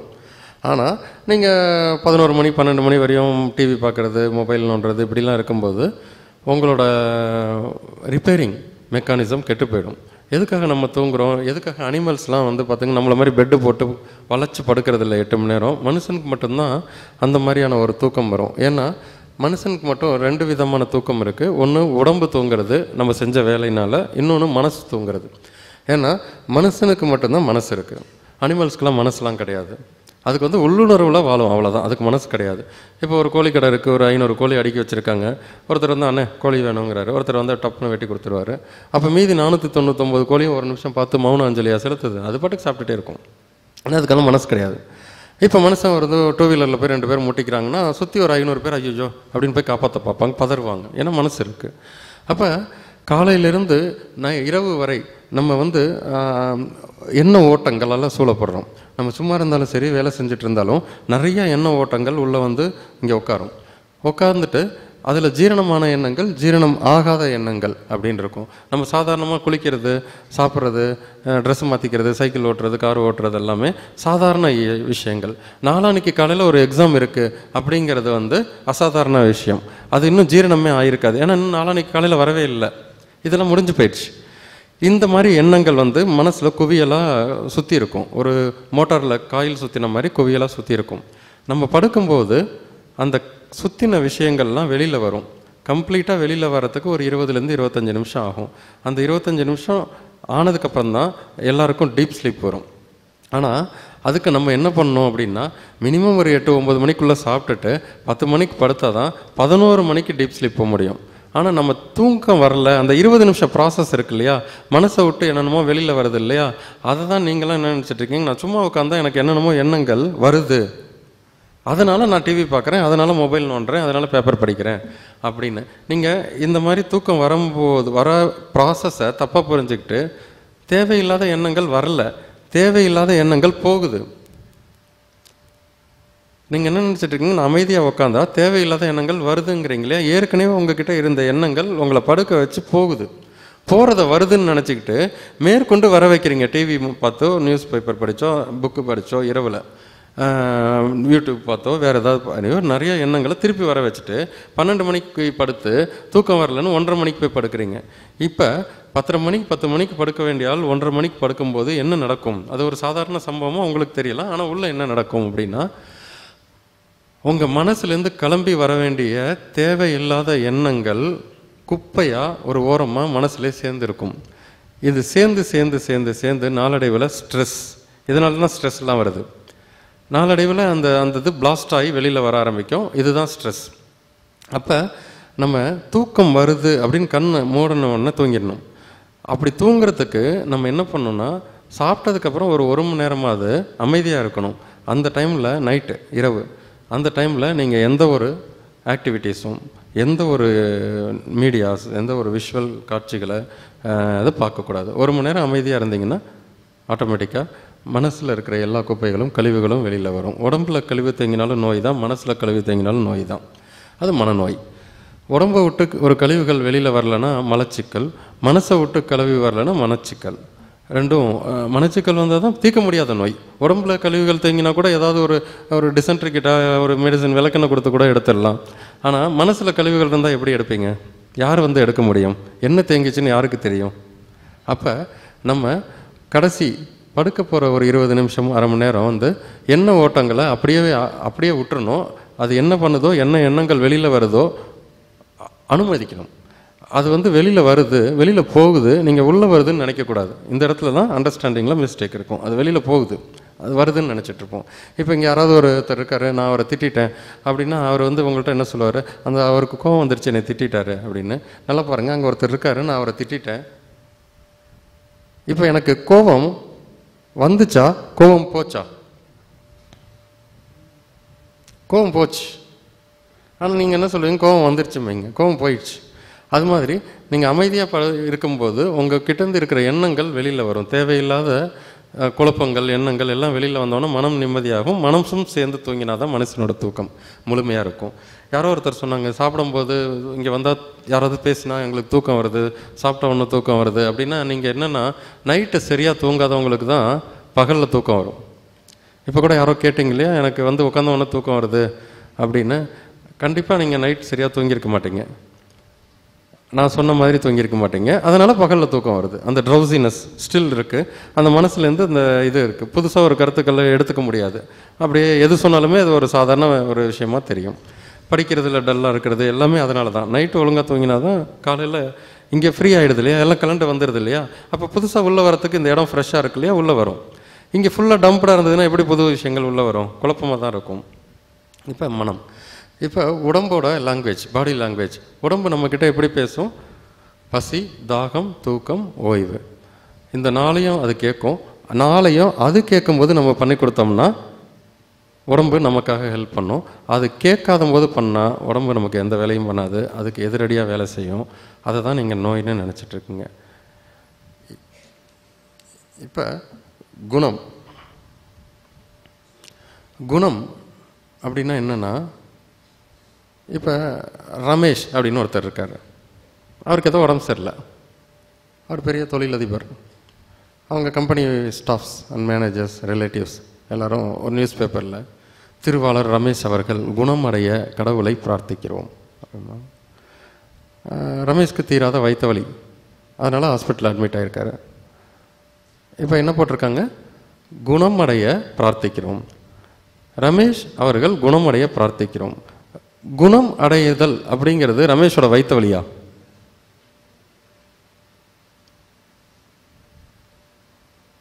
இந்த குணம் அதனால் வரக்கூடிய நோய்கள் அதை எப்படி நமக்கு பாதுகாக்கலாம் அப்படிங்கிறத ஒரு டீ பிரேக் அப்புறம் பார்த்துக்கலாம். இப்போ குணம், அந்த ரமேஷ் விரைவில் குணமடைய பிரார்த்திக்கிறோம்.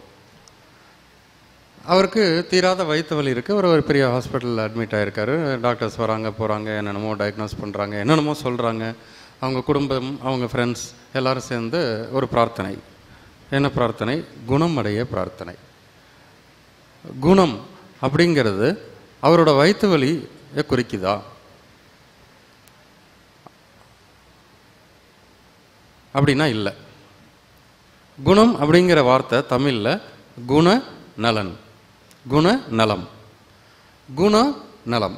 அப்போ அந்த ரமேஷுங்கிறவர் ஏதோ ஒரு குணத்தை கைவிட்டுட்டார், ஏதோ ஒரு குணத்தை கைவிட்டுட்டார். அதனால் அவருக்கு வயிற்று வலி வந்தது. அதனால் அவர் இழந்த குணத்தை மீண்டும் பெறணும் அப்படிங்கிறதுக்காக பிரார்த்தனை பண்ணுறாங்க. அப்போ என்ன குணமாக இருக்கும்? மனுஷனுக்கு ரெண்டே குணம்தான். எல்லா மனுஷனுக்கும் 2 குணம்தான் இருக்கும். நல்ல குணம் பை டிசைன். அது கேட்டு வாங்குறதோ இல்லை முயற்சி பண்ணியோ பயிற்சி பண்ணியோலாம் கிடைக்காது. பிறக்கும் போதே இன்பில்ட்டாக கிடைக்கிறது தான். அந்த குணத்துக்கு பேர் அமைதி, இன்னொன்று பேர் நிம்மதி. யார் ஒருத்தர் அமைதியாகவும் நிம்மதியாகவும் இருக்காங்களோ அவங்களுக்கு எந்த நோயும் வராது. அமைதி அப்படின்னா பேசாமலே, யாரு கூடயும் பேசாமல் ரூம்குள்ளே போய் தனியாக இருக்கிறது இல்லை. வெளிப்புற சூழல் எவ்வளவு அஜிடேட்டிவாக இருந்தாலும் உள்ள சலனம் இல்லாமல் அமைதியாக இருக்கிறது. இது பேர் தான் அமைதி. நிம்மதி, நிம்மதி என்னன்னு உங்களுக்கெல்லாம் தெரியும். இப்போ எல்லாரும் கேட்பாங்க, அவனுக்கு எவ்வளோ பணம் இருந்து என்ன பண்ணுறது, நிம்மதியாக இல்லை, அவன் எவ்வளோ தான் இதாக இருந்தாலும் நிம்மதியாக இல்லைங்கிறாங்களே, அதுதான் அந்த நிம்மதி. பீஸ் ஆஃப் மைண்ட், நிம்மதி. அமைதியும் நிம்மதியும் இன்பில்ட்டாக நமக்குள்ளேயே கரு உருவாகி வெளியில் வரும்போதே உள்ளே வந்துடும். பிறந்த குழந்தைங்களாம் பாருங்களேன், 3 வயசு வரையும் ஏதாவது ஒரு ஸ்ட்ரெஸ் இருக்கா பாருங்கள். எந்த ஸ்ட்ரெஸ்ஸுமே அதுக்கு இருக்காது. அது தூங்கும்போது பாருங்கள் ஒரு அமைதி இருக்கும். அது மாதிரி அப் டு 0 to 3 years குழந்தைங்க கீழே விழுந்துட்டா அதுக்கு வலிக்காது. நிறைய குழந்தைங்க பாருங்கள், ததன் போய் இப்படி இடித்து இப்படி டம்முன்னு விழுகும். மண்டையில் கேட்கும் சத்தம், டம்முன்னு சத்தம் கேட்கும். நம்ம போய் ஐயோ அப்படின்னு போய் தூக்கினா மட்டும்தான் அழுகும். நீங்கள் திரும்பிட்டீங்கன்னா அழுகாது. அப்படியே அழுதாலும் ஒரு செகண்ட் அழுதுட்டு நிறுத்திடும். இதே நம்ம விழுந்தோம்னா 1 மாதம் ஆகும். எல்லா ஹாஸ்பிட்டலும் போய் ஐஸ் க்யூப்லாம் வச்சு பெரிய பெரிய தெரப்பியெல்லாம் பண்ணி வலிக்கும். ஏன் அந்த 0 to 3 years குழந்தைங்களுக்கு வலிக்கிறது இல்லை அப்படின்னா, 0லேருந்து 3 years வரையும் அது அமைதியாகவும் நிம்மதியாகவும் இருக்கும். அப்புறம் எல்கேஜி சேர்த்துருவாங்க. அப்போ அறிவு வளரும்.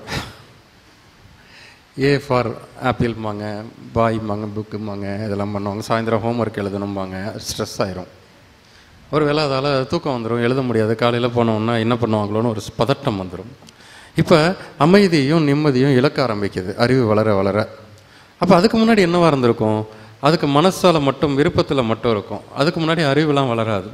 யாராவது நான் 4 yearsல எல்கேஜி படித்தேன்னு சொல்கிறீங்க, இந்த ஸ்கூலில் படித்தேன், இந்த கலர் ட்ரெஸ் போட்டிருந்தேன், இந்த ஃபர்ஸ்ட் பர்த்டே, நான் என்னோடய எல்கேஜி பர்த்டே எனக்கு இது கிஃப்ட் கிடச்சிதுன்னு சொல்லுவீங்க. 3 வயசில் என்ன பண்ணீங்கன்னு யாராவது சொல்ல முடியுமா? 2 வயசில் என்ன பண்ணீங்கன்னு சொல்ல முடியுமா? யாராலையும் சொல்ல முடியாது. ஏன்னா 0லேருந்து 3 வயசு கம்ப்ளீட் ஆகிற வரையும் நீங்கள் என்ன பண்ணீங்கன்னு உங்களுக்கு தெரியவே தெரியாது. ஏன்னா அப்போ உங்கள் அறிவு வளர்ந்துருக்காது. உங்கள் மனசு மட்டும்தான் இருக்கும். மனசு விருப்பத்தில் மட்டும்தான் இருக்கும். உங்களுக்கு என்ன தேவையோ அது மட்டும் வேணும், அதுக்கு வேறு எதுவும் வேணான்னு தோணும். 4வது வயசில் தான் பார்க்குறதெல்லாம் ஆசைப்படும். அறிவு வளர வளர அது ஆசைக்கு போகும்.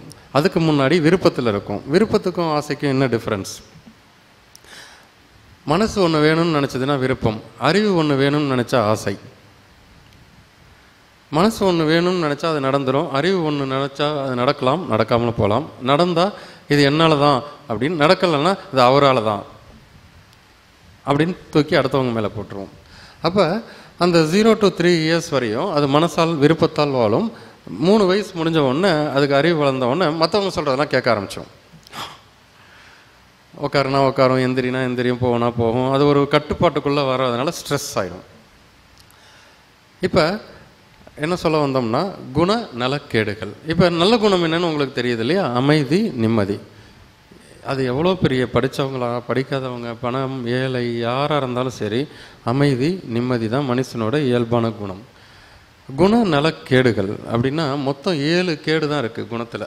அது இங்கேயா இருந்தாலும் சரி, அமெரிக்காவா, ஜப்பானா, ஜெர்மனா, எந்த கண்ட்ரியாக இருந்தாலும் மொத்த 7 குணநலக்கேடுகள் தான் இருக்குது. முதல் குணம் கேடு கவலை, 2வது துக்கம், 3வது கோபம், 4வது எரிச்சல், 5வது பெருமை, 6வது பொறாமை, 7வது பயம்.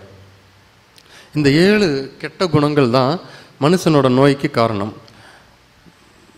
முதல்ல நம்ம என்ன பார்த்தோம்? உடம்புல வர நோய் பார்த்தோம். 2வது என்ன பண்ணோம்? மனசில் வர குழப்பத்தினால் வர நோய்கள் பற்றி பார்த்தோம். 3வது குணம் கெடுறதுனால வர நோய்கள் பற்றி பார்ப்போம். இந்த குணம் கெடுறதுனால மட்டும்தான் நோயே வரும். நான் இப்போ இது இன்னும் ஒரு 20 மினிட்ஸ் கழிச்சு கொஸ்டின், அந்த பண்ண மாதிரி அதே கொஸ்டின் செஷன் இருக்கும். அப்போ நீங்கள் யாராவது கேள்வி கேளுங்க, நான் இங்கே உட்காந்து உங்கள் நோய் சொல்கிறேன், நீங்கள் யாருன்னு நான் சொல்கிறேன், பார்ப்போம். இப்போ குணம் கெடுறதுனால் நோய் வரும் அப்படின்னு சொன்னால் உங்களால் நம்ப முடியாது. அது எப்படி குணம் கெட்டால் நோய் வரும்? சரி, குணம் எப்படி கெடுது? கவலை, இப்போ சொன்ன மாதிரி நல்லா இது மட்டும் கேட்டுட்டிங்கன்னா லைஃப் டைமுக்கு உங்களுக்கு எந்த ஒரு டாக்டரும் தேவையில்லை, எந்த ஒரு மருத்துவமனைக்கும் போக வேணாம், குழப்பம் இருக்காது, நீங்கள் முழுசாகவே மாறிடலாம், நீங்களாகவே மாறலாம். எப்படின்னா கவலை. கவலை எதுக்காக வருது? எனக்கு இப்போ இது வேணும்னு நினச்சேன், இது கிடைக்கல அப்படின்னா கவலை வரும். அப்போ இது நினச்சது தப்பா? இது நினச்சாக்க தப்பு இல்லை, ஏன்னா இது அத்தியாவசியம். ஓகேவா? இப்போ எனக்கு ஒரு ஹெலிகாப்டர் நிற்கணும்னு ஆசைப்பட்றேன், வரல, மணி 12 இன்னும் வரல. உடனே எனக்கு கவலை வந்தது, நான் ஒரு ஹெலிகாப்டரும் கூட வர மாட்டேங்குது இங்கே அப்படின்னு. அது பேர் விருப்பமா? அது பேராசையா? பேராசை. ஏன்னா தண்ணி வேணும், தாகமாக இருக்குது அப்படிங்கிறது என்னோடய விருப்பம், அடிப்படை தேவை. ஹெலிகாப்டர் வேணுங்கிறது என்னோடய பெருமைக்காக நான் நினச்சிக்கிட்ட ஆசை. இந்த ஆசை அறிவுனால் வந்தது. அது ஒரு வேளை நடந்திருக்கலாம், நடக்காமல் போகலாம். நடக்காமல் போனால் எனக்கு என்ன ஆகுது? கவலை வந்துடுது. இந்த கவலை வந்தவொடனே என்ன ஆகும்? எனக்கு பசி இருக்காது, 1, இல்லைன்னா ஓவராக பசிக்கும், 2. கவலை இருக்கிற எல்லாரும் அதிகமாக ஒன்று அதிகமாக சாப்பிடுவாங்க, இல்லைன்னா சாப்பிடவே மாட்டாங்க.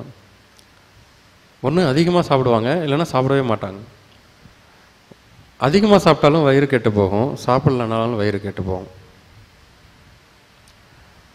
இந்த கவலை ரொம்ப நாள் நம்ம உடம்புக்குள்ளேயே, மனசுக்குள்ளேயே இருந்ததுன்னா நம்ம குணத்தோட அவர் எப்போ பார்த்தாலும் சோன்னு இருக்கார்ப்பா, கவலை பிடிச்ச கவலையாக பேசுகிறாரு அப்படின்னு.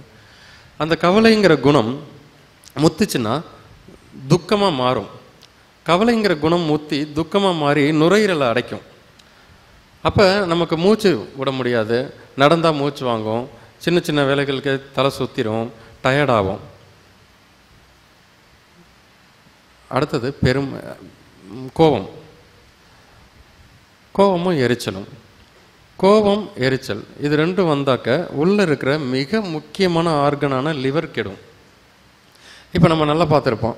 இப்போ ரோட்லலாம் நம்ம போகிறோம்ல, 2 வீலரில், கார்லலாம் போகும்போது ஓரமாக பார்க்கும்போது இந்த குடிச்சிட்டு இருந்தவங்க சத்தமாக பேசுவாங்க. 2 பேர் தான் இருப்பாங்க, ஆனால் ஊருக்கே கேட்குற மாதிரி பேசுவாங்க. கண்ணெல்லாம் சிவந்து போயிருக்கும், சண்டை போட்டுக்குவாங்க, அடிச்சுக்குவாங்க. அவர் வீட்டுக்கு போனோன்னா அவர் வீட்டில் இருக்கிற ஒய்ஃபு, குழந்தைங்கள்லாம் அடிப்பார். காலையில் வேலைக்கு போகும்போது கரெக்டாக போயிருப்பார், சாயந்தரம் வீட்டுக்கு வரும்போதும் கரெக்டாக வந்திருப்பார். அதுக்கப்புறமா ஒரு இடத்துக்கு போயிட்டு ஈவினிங் வந்தோன்னே அடிக்க ஆரம்பிச்சிடுவார். ஏன் காலையில் அடிக்க வேண்டியதானே, மத்தியானம் அடிக்க வேண்டியதானே, நைட்டு வந்தவொடனே அடிக்க வேண்டியதானே, ஏன் நைட்டு அடிக்கிறாரு? ஏன்னா குடிக்கும்போது லிவர் கெடும். லிவர் கெட்டாக்க லிவர் தன்னோட குணமான கோபமும் எரிச்சலையும் கொண்டு விட்டுரும். சரி, இப்போ குடித்தாதானா? இல்லை, ஒருத்தர் கோபமும் எரிச்சலும் சும்மா பட்டுட்டு இருந்தாலும் லிவர் கெடும். இல்லை, அவர் டீ டோட்டலர், ஆனால் அவருக்கு லிவரில் சிரோசிஸ் இருக்குது அப்படின்னா எடுத்த உடனே கேட்கலாம், அவர் ரொம்ப கோவக்காரரா? ஆமாங்க, ஐயோ அவரை பார்த்தா நாங்களாம் பயந்துருவோம். அந்த கோபம் லிவரை சுருங்கி வச்சிடும். எரிச்சல், இது 2ம் லிவர் அப்படிங்கிற முக்கியமான ஆர்கனை உண்டு இல்லைன்னு பண்ணிடும். பெருமை, பொறாமை. இப்போ நான் இங்கே இருக்கோம், யாராவது ஒருத்தர் நல்லா பேசுகிறீங்க சார், நல்லா பண்ணுறீங்க அப்படின்னு பெருமையாக சொல்கிறாரு அப்படின்னா நான் சிரிச்சுட்டு கம்முன்னு இருக்கணும். ஆகா நம்ம தான் அப்படின்னு நான் நினச்சி இப்படியே ஓடிட்டுருக்கு. இன்னும் ஒரு 10 காலேஜ், 10 இன்ஸ்டியூஷன், 10 இண்டஸ்ட்ரி, 10 பெரிய இடம் எல்லாம் போயாச்சு. ஒரு நாள் வந்து என்னை யாருமே கூப்பிடல.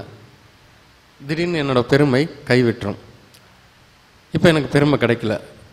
அப்போ என்ன ஆகும்? இதயம் பாதிக்கும். அப்போ இதை வந்து நம்ம உள்ளே எடுத்துக்கக்கூடாது. பெருமை அப்படின்னா இருந்துட்டு போகுது அப்படின்னு போகணும். இப்போ எனக்கு ஒரு பெருமை கிடைச்சிருக்கு, இன்னொருத்தருக்கு கிடைக்கல, அவனுக்கு மட்டும் கிடைச்சிது அப்படின்னு நினைக்கிறார் இல்லையா? அதான் பொறாமை. அது இருந்தாலும் இதயம் பாதிக்கப்படும். இப்போ நம்ம சினிமாவில் பழைய படத்துலலாம் பார்த்துருப்பீங்க, ஒரு பெரிய மிராஸ்தார் மாதிரி அந்த ஊருக்கு பண்ணையார் மாதிரி இருப்பார். ஆகா ஓஹோ, அந்த ஊரே அவரோடது, 18 பட்டி அவரு தான், கோவிலில் அவருக்கு தான் முதல் மரியாதை, ஆய்வு, எங்கே போனாலும் காரு, பைக், அடியாள் எல்லாம் இருப்பாங்க. ஒரு ஃபோன் வரும், ஐயா உங்கள் கப்பல் கவுந்துருச்சு, உங்கள் எல்லாம் போச்சு, டப்புன்னு நெஞ்ச பிடிச்சிடுவார். ஏன்னா அவர் பெருமை போச்சு. அதெல்லாம் அவர் பெருமையாக நினச்சாரு, அது கைவிட்டு போச்சு, அட்டாக் வந்தது. யாருக்குமே இதயத்துலலாம் அட்டாக்லாம் வராது. யாருக்கு பெருமையாக இருக்காங்களோ, எல்லா விஷயத்தையும் பெருமையாக பார்க்குறாங்களோ, ஒரு நாள் அந்த பெருமை கிடைக்காம போயிடுச்சுன்னா அட்டாக் வந்துடும். இதயம் தன்னோட இயல்பை விட்டுரும். பொறாமை. இப்போ டிவி சீரியல்லாம் பார்ப்பீங்க, ஒரு 2 லேடிஸ் வந்து பலமான மூச்சு விடுவாங்க, அப்படியே முறைச்சி மூச்சு இழுத்து விடுவாங்க இல்லையா? அந்த மாதிரி நீங்கள் உங்களுக்கு கோபத்தோட மூச்சை இழுத்து விட்டு பாருங்கள், இப்படி கை வச்சு பாருங்கள். இயல்பாக இருக்கும்போது உங்கள் கை வச்சு பாருங்கள், மூச்சு காற்றும். உங்களுக்கு பயங்கர கோபமாக இருக்கும்போது மூச்சு காற்றும் வச்சு பாருங்கள்.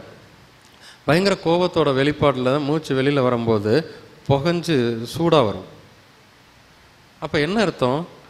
நம்ம உடம்பு, இது தலை, இது கண், இது கால், கை அப்படின்னு சொல்கிறோம் இல்லையா? உங்களை உரமாக நிறுத்தி ஒரு எலக்ட்ரான் மைக்ரோஸ்கோப்பில் உங்களை வச்சு பார்த்தீங்கன்னாக்க 10 நாள் சாப்பிட மாட்டீங்க. உங்கள் உடம்பு நீங்கள் பார்த்தாலே சாப்பிட மாட்டீங்க. மண்புழு நெளிகிற மாதிரி நெளிஞ்சிட்ருக்கும். ஏன்னா உடம்பு முழுக்க செல்ஸ்லாம், எல்லாமே செல்ஸ், 60 லட்சம் கோடி செல்ஸ். அது ஓரமாக ஒரு இடத்துல நின்னா கண், ஓரமாக ஒரு இடத்துல இருந்தால் மூக்கு, காது, கைன்னு சொல்லிட்டு இருக்கோமே வெளியே. தூரமாக நிற்க வச்சு ஒரு எலக்ட்ரான் மைக்ரோஸ்கோப்பில் பார்த்தா அவ்வளோதான், 15 நாள் நீங்கள் சாப்பிட மாட்டீங்க. அதாவது செல்ஸால் ஆனது, எல்லாம் செல்களால் ஆனது, தொகுப்பு. இப்போ ஒருத்தருக்கு கோபம் வருதுன்னா அந்த செல்ஸ் இருக்கு இல்லையா, பொசுங்கும். இப்போ தோசையெல்லாம் செய்யும்போது ரொம்ப நேரம் காய விட்டால் கருப்பாக மாறுதில்ல, அது மாதிரி செல்ஸ் எல்லாம் டெஸ்ட்ராய் ஆகி பொசுங்கினது உள்ளே இருந்தால் உடம்புக்கு கெடுதல்னு மூச்சு காற்று வழியாக நுரையீரல் வெளியில் அனுப்புது. அதனால தான் சூடாக வருது. இப்போ அந்த பொறாமைங்கிற குணம் கண்டினியூஸாக ஒருத்தட்ட இருக்கும்போது அந்த செல்கள் பொசுங்கி ஒரு ஓரமாக போய் உக்காந்து இருந்ததுன்னா அதுக்கு பேர் தான் கேன்சர். கேன்சர் வந்த எல்லாரும் பாருங்கள் பொறாமை பிடிச்சவங்கள தான் இருப்பாங்க. கேன்சருக்கு பீடி சிகரெட் காரணம்னா லேடிஸ்க்கு ஏன் வருது? எந்த லேடிஸ் பீடி சிகரெட் குடித்தாங்க? ஒரு ஹாஸ்பிட்டல் போங்க, ஜென்ஸுக்கு அதிகமாக கேன்சர் வருதா, லேடிஸ்க்கு அதிகமாக வருதான்னு பாருங்கள். ஜென்ஸுக்கு அதிகமான பொறாமை இருக்கா, லேடிஸ்க்கு அதிகமான பொறாமைங்கிற குணம் இருக்கா பாருங்கள். ஒரு ஹாஸ்பிட்டல் போவோம், 1000 பேஷண்ட் இருப்பாங்க. இல்லை இது ஐயோ தட்டாங்க, உண்மை. இப்போ ஜென்ஸ் சொல்கிறாங்க, பீடி குடிக்கிறாங்க, சிகரெட் குடிக்கிறாங்க, தண்ணி அடிக்கிறாங்க, கண்ட கடையில் போய் சாப்பிட்றாங்க, கண்ட டீ குடிக்கிறாங்க, கண்ட இடத்துல இருக்காங்க, சுற்றுறாங்க, போகிறாங்க, வராங்க. லைஃப் ஸ்டைல் வேறு. லேடிஸ் வீட்டுக்குள்ளே தான் இருக்காங்க, மேக்ஸிமம் கம்ஃபர்ட் ஜோனில் தான் இருப்பாங்க. வேலை பண்ணுவாங்க, அதெல்லாம் வேறு விஷயம். பட் வீட்டுக்குள்ளே சமைச்சதை சாப்பிட்டுட்டு அப்படியே இருப்பாங்க. ஒரு ஹாஸ்பிட்டல் போகலாம், அது பர்டிகுலராக அந்த புற்றுநோய் இதுக்கு இருக்கிற டாக்டர் அந்த ஹாஸ்பிட்டலுக்கு போகலாம். வார்ட்ஸில் ஒரு 1000 பெட்டட் ஹாஸ்பிட்டலுக்கு போவோம். அங்கே வந்து ரிசப்ஷன்லேயே கேளுங்க, எவ்வளோ இந்த கேன்சர் பேஷண்ட்ஸ் வந்து ஆன்காலஜியில் எவ்வளோ பேர் பெட் வச்சுருக்கீங்க? 1000 பேர் இருக்குது. 1000 பேரில் எவ்வளோ லேடிஸ் பேஷண்ட்? 800 இருக்குங்க. ஜென்ஸ் 200 இருக்குது. இப்போ இவ்வளோ கூத்தடிச்சானுங்களே, இவனுக்கு வரல, ஒன்றுமே பண்ணாது, 800க்கு எப்படி வந்தது? லேடிஸ்க்கு கேன்சர் வருது இல்லையா, எப்படி வந்தது? அந்த குணம் அந்த என்னைக்காவது டிவி சீரியலில் ஜென்ஸ் அந்த மாதிரி பண்ணி காட்டியிருக்காங்களா? மூச்சு அப்படி பண்ண மாட்டாங்க.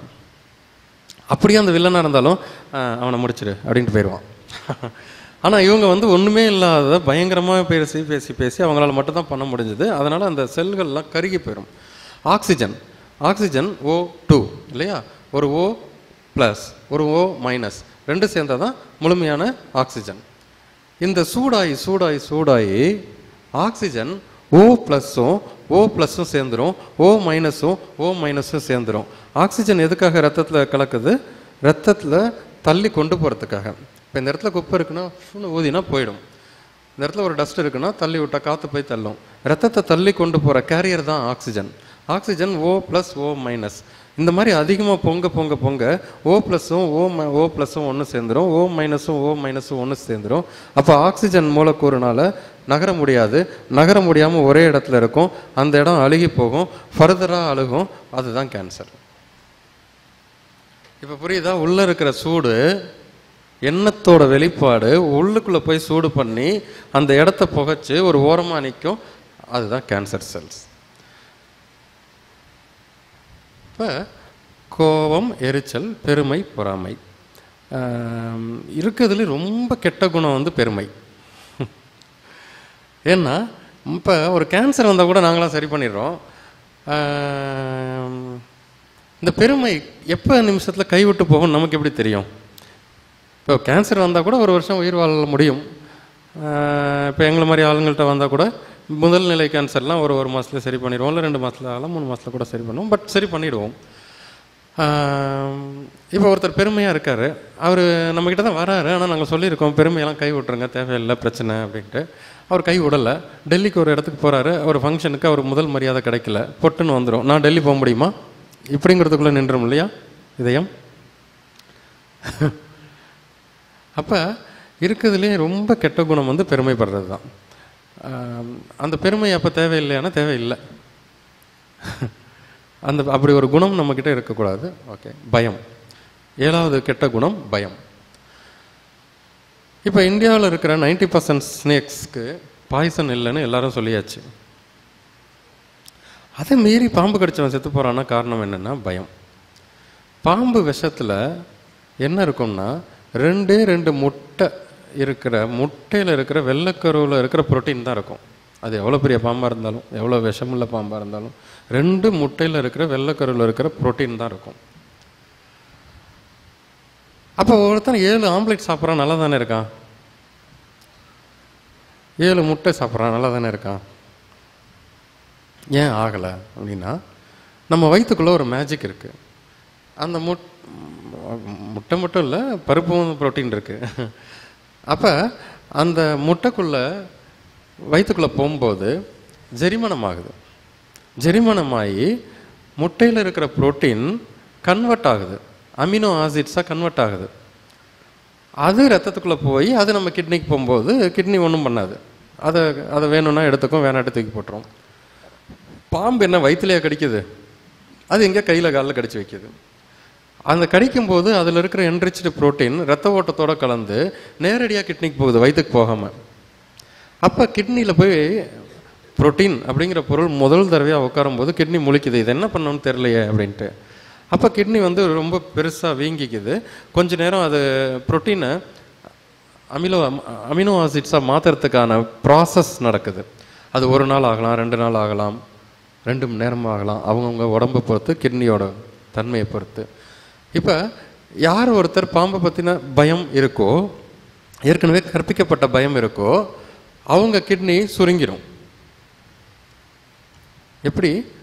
கவலை வந்தால் வயிறு கெடும், துக்கம் வந்தால் நுரையீரல் கெடும், கோபம் எரிச்சல் வந்தால் லிவர் கெடும், பெருமை வந்தால் ஹார்ட் கெடும், பொறாமை வந்தால் கேன்சர் வரும், பயம் வந்தால் கிட்னி ஃபெயிலியர் ஆகும். இப்போ இவருக்கு பாம்பை பற்றின பயம் ஆல்ரெடி இருக்கிறனால கிட்னி வேறு சுருங்கிடும். ஏற்கனவே அது கஷ்டப்பட்டுருக்கு, புரோட்டீனை எடுக்க என்ன பண்ணுறதுன்னு தெரியாமல் பயத்தினால வேறு சுருங்கிடுச்சு. இப்போ அதெல்லாம் இயங்க முடியல, அதனால தான் ஆஃப் ஆகுது, அதனால தான் போகிறாங்களே வெளியே.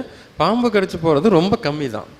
எல்லா ஆராய்ச்சிலையும் சொல்லியிருக்காங்க பாம்பு கடிக்கிறதுல இருக்கிற விஷயம் ரொம்ப ஒரு 5% பாம்புகளில் தான் இருக்குது. எவ்வளவோ ஆயிரக்கணக்கான வெரைட்டிஸில் ஒரு 5% தான் இருக்குது. அதெல்லாம் அவ்வளோ ஈஸியாக இதுக்குள்ளெல்லாம் வராது, மனிதனெல்லாம் பார்க்காது, நெருங்காது, தண்ணித்து தான் இருக்கும். அதுக்குள்ளே போய் வீம்பாக எவனாவது கை வச்சா தான் கிடைக்கும். இப்போ பயம் அப்படிங்கிற, இப்போ ஒரு குழந்தை இருக்குது, அந்த பக்கமாக உட்காந்துருக்கு, நான் பின்னாடி போய் பேன்னு பயமுறுத்துறேன், உடனே யூரின் போயிடும். ஏன்? பயங்கிற குணம் கிட்னியை சுருக்கிறது. இப்போ நம்மளை மாதிரி பெரியவங்களுக்கு கிட்னி முழு வளர்ச்சி அடைஞ்சு நல்லா ஸ்ட்ராங்காக இருக்கும். குழந்தைக்கு இப்போ தான் வளர்கிற ஸ்டேஜ், கிட்னி ரொம்ப பிஞ்சாக சின்னதாக இருக்கும். அதில் எப்போவுமே அந்த கழிவுகள் தேக்கமான யூரின் இருக்கும். காது வழியாக பயங்கிற உணர்வு போனோன்னா கிட்னி இன்னும் சுருங்கினோன்னா ஏற்கனவே இருந்த யூரின் வெளியில் வந்துடும். அதனால தான் குழந்தைங்க மட்டும் பயப்படுது. வளர்ந்ததுக்கப்புறம் நமக்கு பயம் வந்ததுன்னா யூரின் வரதில்லை. இப்போ இப்போ 7 குணங்கள் இருக்குது. ஒன்று வந்து கவலை, துக்கம், கோபம், எரிச்சல், பெருமை, பொறாமை, பயம். இப்போ நம்ம இந்தியன் கல்ச்சரில் இதெல்லாம் அவாய்ட் பண்ணுறதுக்கு நிறையா, ஏன்னா குணம் தான் நோயே வரும், குணம் கெட்டால் தான் நோய் வரும். எல்லா பெரிய நோயும் குணநல கேடுனால தான் வரும். அந்த காலத்தில் நம்மக்கிட்ட ஒரு சிஸ்டம் வச்சுருக்காங்க, த வே ஆஃப் லிவிங். எப்படின்னா, இப்போ ஒரு ஊரில் ஒரு வீட்டில் ஒரு பிரெட் வின்னர், அவர் தான் இன்கம் ஏர்ன் பண்ணுறாரு. அவர் ஒரு நாள் இல்லை, இப்போ போயிட்டார். அவரை நம்பி ஒரு 4 பேர் இருக்காங்க. அந்த 4 பேர் அழுகிறாங்க. எதுக்காக அழுவாங்கன்னா, அந்த எக்ஸ்ன்னு ஒருத்தர் போனார் இல்லையா, அவருக்காகலாம் யாரும் அழுக மாட்டாங்க. நாளைக்கான உணவுக்கு நான் என்ன பண்ணுவேன்? அதனால தான் வளர்ந்து ஒரு 40-50 வயசில் அவர் நல்ல பெரிய பொறுப்பில் இருந்து நிறையா சம்பாதிச்சுட்டு இருக்கும்போது அவங்க வீட்டில் யாராவது போனாக்கா அவர் கவலைப்படுறாரு பாருங்கள், கவலைப்பட மாட்டார். கவலைப்படுவார், அப்படியே கதறி எல்லாம் அழுக மாட்டார். என்ன சம்பிரதாயமோ அதை பண்ணிவிட்டு அடுத்த வேலையை பார்த்துட்டே இருப்பாங்க. இது ஒரு சின்ன ஒரு வளர்கிற அந்த ஏஜில் இருக்கிற ஒருத்தரோட யாராவது அவங்க வீட்டில் அது பிரெட் வின்னர் போயிட்டாங்கனாக்கா ரொம்ப அழுவாங்க. ஏன்னா நாளைக்கான உணவுக்கு நான் என்ன பண்ணுவேங்கிற கவலை தான் அவங்களுக்கு வரும். உடனே வயிறு அப்செட் ஆகும். அதை பார்க்க வந்த 100 பேர் அந்த ஊருக்காரங்க என்ன பண்ணுவாங்கன்னா, அதை பார்த்துட்டு உடனே அந்த ஊரில் இருக்கிற ஒரு ஆளை கூப்பிட்டு ஒரு 100 பேருக்கு சாப்பாடு செய்ய சொல்லுவாங்க. நீங்கள் பார்த்துருப்பீங்க, ஒரு கண்டோலன்ஸ் வீட்டில் சாப்பாடு நடந்துகிட்ருக்கும், இந்த பக்கம் இது நடந்துகிட்ருக்கும், அங்கே அது நடந்துகிட்ருக்கும். நீங்களாம் கூட கேட்பீங்க, ஏன்னா நானும் அப்படி தான் கேட்டிருக்கேன், ஏன்டா ஒருத்தன் போயிருக்கேன் இப்படி உட்காந்து வளைச்சி கட்டுறீங்களே அப்படின்னு நாங்கள் நினச்சோம். ஆனால் அதை ஒரு ஆராய்ச்சி பண்ணும்போது என்ன ஆகுதுன்னா, இப்போ ஒருத்தர் இல்லை, அந்த 4 பேருக்கு நமக்கான உணவுக்கு என்ன பண்ணுவோன்னு பதட்டம், கவலை வந்துடுது, வயிறு அப்செட் ஆகுது. இந்த பார்க்க வந்த 100 பேருக்கும் அந்த எக்ஸ் போனதுக்காக பயம் இல்லை, நாளைக்கு நமக்கு இதே கதி தானேங்கிற கவலை வரும். அப்போ அவங்க வயிறும் அப்செட் ஆகும். இப்போ இந்த 4 வயிறு பார்க்க வந்த 100 வயிறு அப்செட் ஆகும். அப்போ அவங்க என்ன கண்டுபிடிச்சி வச்சுருக்காங்க, அந்த இடத்துல ஒரு சாப்பாடு கடையை நடத்தினோம்னா குடுகுடுன்னு எல்லாரும் வந்தவங்க பார்த்தவங்க குளிச்சுட்டு அப்படியே போய் சாப்பிட்டு அப்படியே வீட்டுக்கு போவாங்க. ஒவ்வொரு வாய் உள்ளே இறங்கும் போதும் கவலை வெளியில் போகும். அந்த பாதிக்கப்பட்டவங்கள அன்னையோடு விட்டுட்டு வராமல் சொந்தக்காரங்களாம் ஒரு 10-12 நாள் இருந்து நான் செஞ்சு போடுறேன்னு ஒவ்வொரு நாளும் நாங்கள் இருக்கோம் அப்படின்னு சாப்பாடை உள்ளே போட மொத்த கவலையும் வெளியில் வந்துடும். அப்போ கவலைங்கிற ஒரு நோயை கவலைக்குள்ளேயே வச்சு கவலைக்கு அடுத்த ஸ்டேஜ் போகாமலே வெளியில் எடுக்கிற கல்ச்சர் நம்மளோட இருந்திருக்கு, நோய் முத்தாமல் இருக்கிறதுக்காக. ஆனால் நம்ம இப்போ அதெல்லாம் விட்டுட்டு என்ன பண்ணிட்டோம், என்னன்னே தெரியாது, போனோமா அட்டண்டன்ஸை போட்டோமா வந்தோமா அப்படின்னு இருக்கோம். அதனாலேயும் நோய்கள் வருது. அதாவது ஒரு 1000 லட்சம் வருஷமாக ஒருத்தன் கண்டுபிடிச்சி வச்சுருக்காங்கன்னா சும்மா ஒரு விஷயம் இல்லை. அதுக்குள்ளே ஏதோ ஒரு சயின்ஸ் இருக்குது. ஆனால் சயின்ஸ் அவங்க சொல்லித்தரலையா இல்லை என்னன்னு தெரியல. அதனால் நம்ம மாறிட்டோம். இப்போ அந்த நீங்கள் நல்லா கவனிச்சு பாருங்கள், யாராவது ஒருத்தர் அந்த கவலையிலே இருக்கிறவங்க, யாராவது ரொம்ப ஒரீடு பீப்புள், நீங்களே உங்களுக்குள்ளேயே கவனிச்சுக்கலாம், ரொம்ப ஒரீடு பீப்புள், ரொம்ப நாளாக நீங்கள் ஒரீ பண்ணிகிட்டே இருக்கிற எல்லாரும் கொஞ்ச நாள் கழித்து பாருங்களேன், உங்களுக்கு ஞாபக மறதி வரும், இந்த கை கால் ஜாயிண்ட்லாம் பெயின் இருக்கும், நடந்தால் மூச்சு வாங்கும், லிஃப்ட் ஏறினா பயமாக இருக்கும், எஸ்கலேட்டரில் போனால் பயமாக இருக்கும், மேலேருந்து கீழே பார்த்தா தலை சுற்றுற மாதிரி இருக்கும், கூட்டத்தை கண்டா பிடிக்காது, சத்தத்தை கண்டா பிடிக்காது. இவ்வளவும் நுரையீரலில் பலம் இல்லைன்னு அர்த்தம். இந்த கவலை முத்தி துக்கமாக மாறுது. துக்கமாக மாறினோன்னா நுரையீரல் தன்னோட இயக்கத்தை, நுரையீரல் இப்படி சுருங்கி விரியணும், அப்படி சுருங்கி விரியறது இப்படி சுருங்கி விரியும், அதோட இயக்கம் முழுமையாக இருக்காது. அதனால் மூச்சு காற்று உள்ளே போகிறது வெளியில் வர்றதும் கம்மியாயிடும், மூச்சு திணறல் வரும்.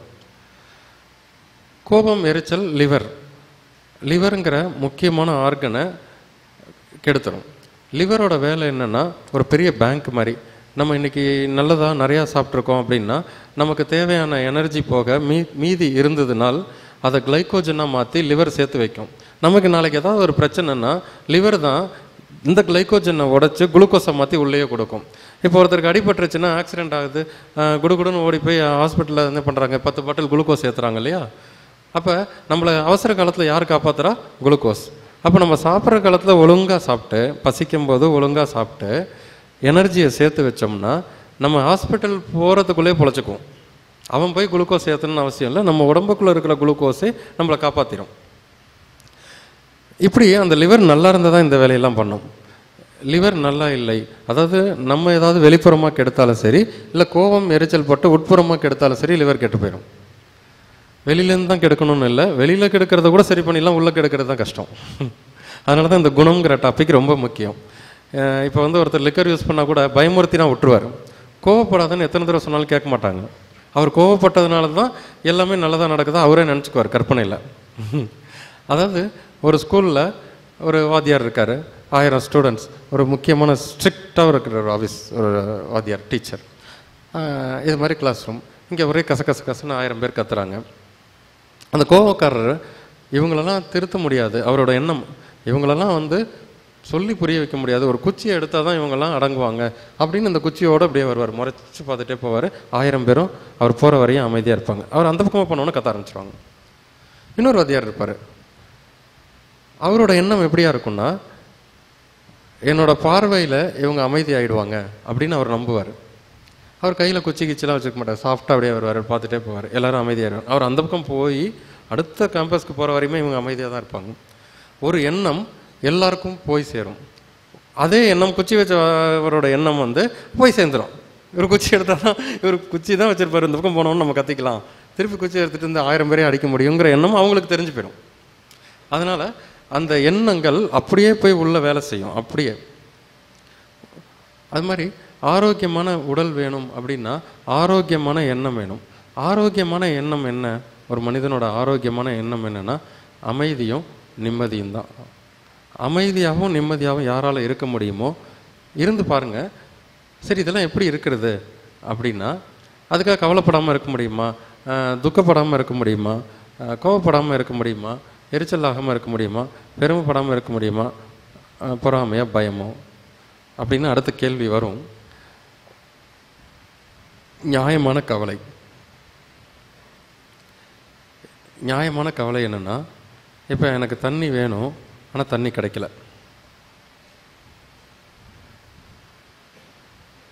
இது நியாயமான கவலை. ஹெலிகாப்டர் வேணும், ஹெலிகாப்டர் கிடைக்கல. இது நியாயமான கவலையா? அப்போ இந்த தண்ணி வேணும், தண்ணி கிடைக்கலங்கிறது நியாயமான கவலை. இந்த கவலை நம்ம பட்டோம்னா நமக்கு தேவையான தண்ணி எங்கேருந்தாவது வரும். சாப்பாடு வேணும், சாப்பாடு இல்லை அப்படின்னா வரும். நீங்கள் பார்த்துருப்பீங்க, எவ்வளோ பெரிய டிசாஸ்டர் மெட்ராஸில் நடந்தது, எவ்வளோ பெரிய டிசாஸ்டர் கேரளாவில் நடந்தது, எவ்வளோ பெரிய டிசாஸ்டர் நாகப்பட்டினம் டெல்டாவில் நடந்திருக்கு. யாராவது பட்னியால் செத்துருக்கானா பாருங்க. கொஞ்ச நாள் முன்னாடி இந்தோனேஷியாவில் 13 பசங்க ஒரு குகைக்குள்ளே ஒரு இதுக்குள்ளே போய் இடுக்கி நின்னாங்க. 13 நாள் கழித்து கண்டுபிடிச்சிருக்காங்க. எவனாவது ஒருத்தன் மயக்கம் போட்டு விழுந்திருக்கானா? சாப்பாடு இல்லைல்ல. மெட்ராஸில் 5 வருஷம் முன்னாடி வெள்ளம் வந்தது. நாங்கள் ஒரு வேலை பண்ணியிருக்கோம், அது இன்னும் கவர்மெண்ட்டுக்கு தெரியாது. மெட்ராஸோட தகவல் அறியும் உரிமை சட்டத்தில் ஒவ்வொரு மாதமும் ஆவரேஜ் இறப்பு விகிதம் எவ்வளோன்னு கேட்டோம். ஒவ்வொரு மாதம் அங்கே இருக்கிற 58 லட்சம் பேர் இன்கமிங், ஒரு 50-40 லட்சம் பேர், 1.5 கோடி பேர் வருவாங்க ஒரு நாளைக்கு வந்துட்டு போகிறது.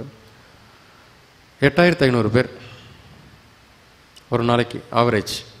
நோய் வந்தது, வயசானது, போனது எல்லாம் சேர்த்து.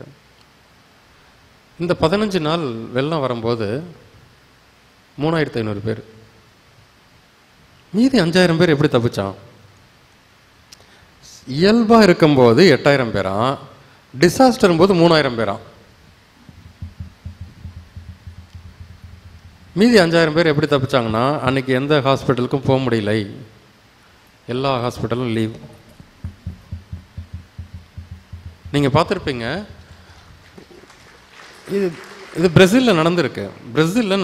இது பிரேசிலில் அங்கே ப்ரைவேட் டாக்டர் கிடையாது, கவர்மெண்ட் டாக்டர்ஸ் மட்டும்தான். சம்பளம் பத்தலன்னு ஸ்ட்ரைக் பண்ணானுங்க. அந்த கவர்மெண்ட் என்னால் முடிஞ்சதை பார்த்து கொண்டுருச்சு. மொத்த பிரேசிலியன் டாக்டர்ஸும் ஹாஸ்பிட்டல் போல வீட்டுக்குள்ளே இருந்துட்டானுங்க. அந்த வருஷம் முடிவில் அந்த கவர்மெண்ட் அந்த ஆள்றவங்க பயந்தாங்க. ஏன்னா ரிப்போர்ட் கொடுக்கணும் இல்லையா மக்களுக்கு.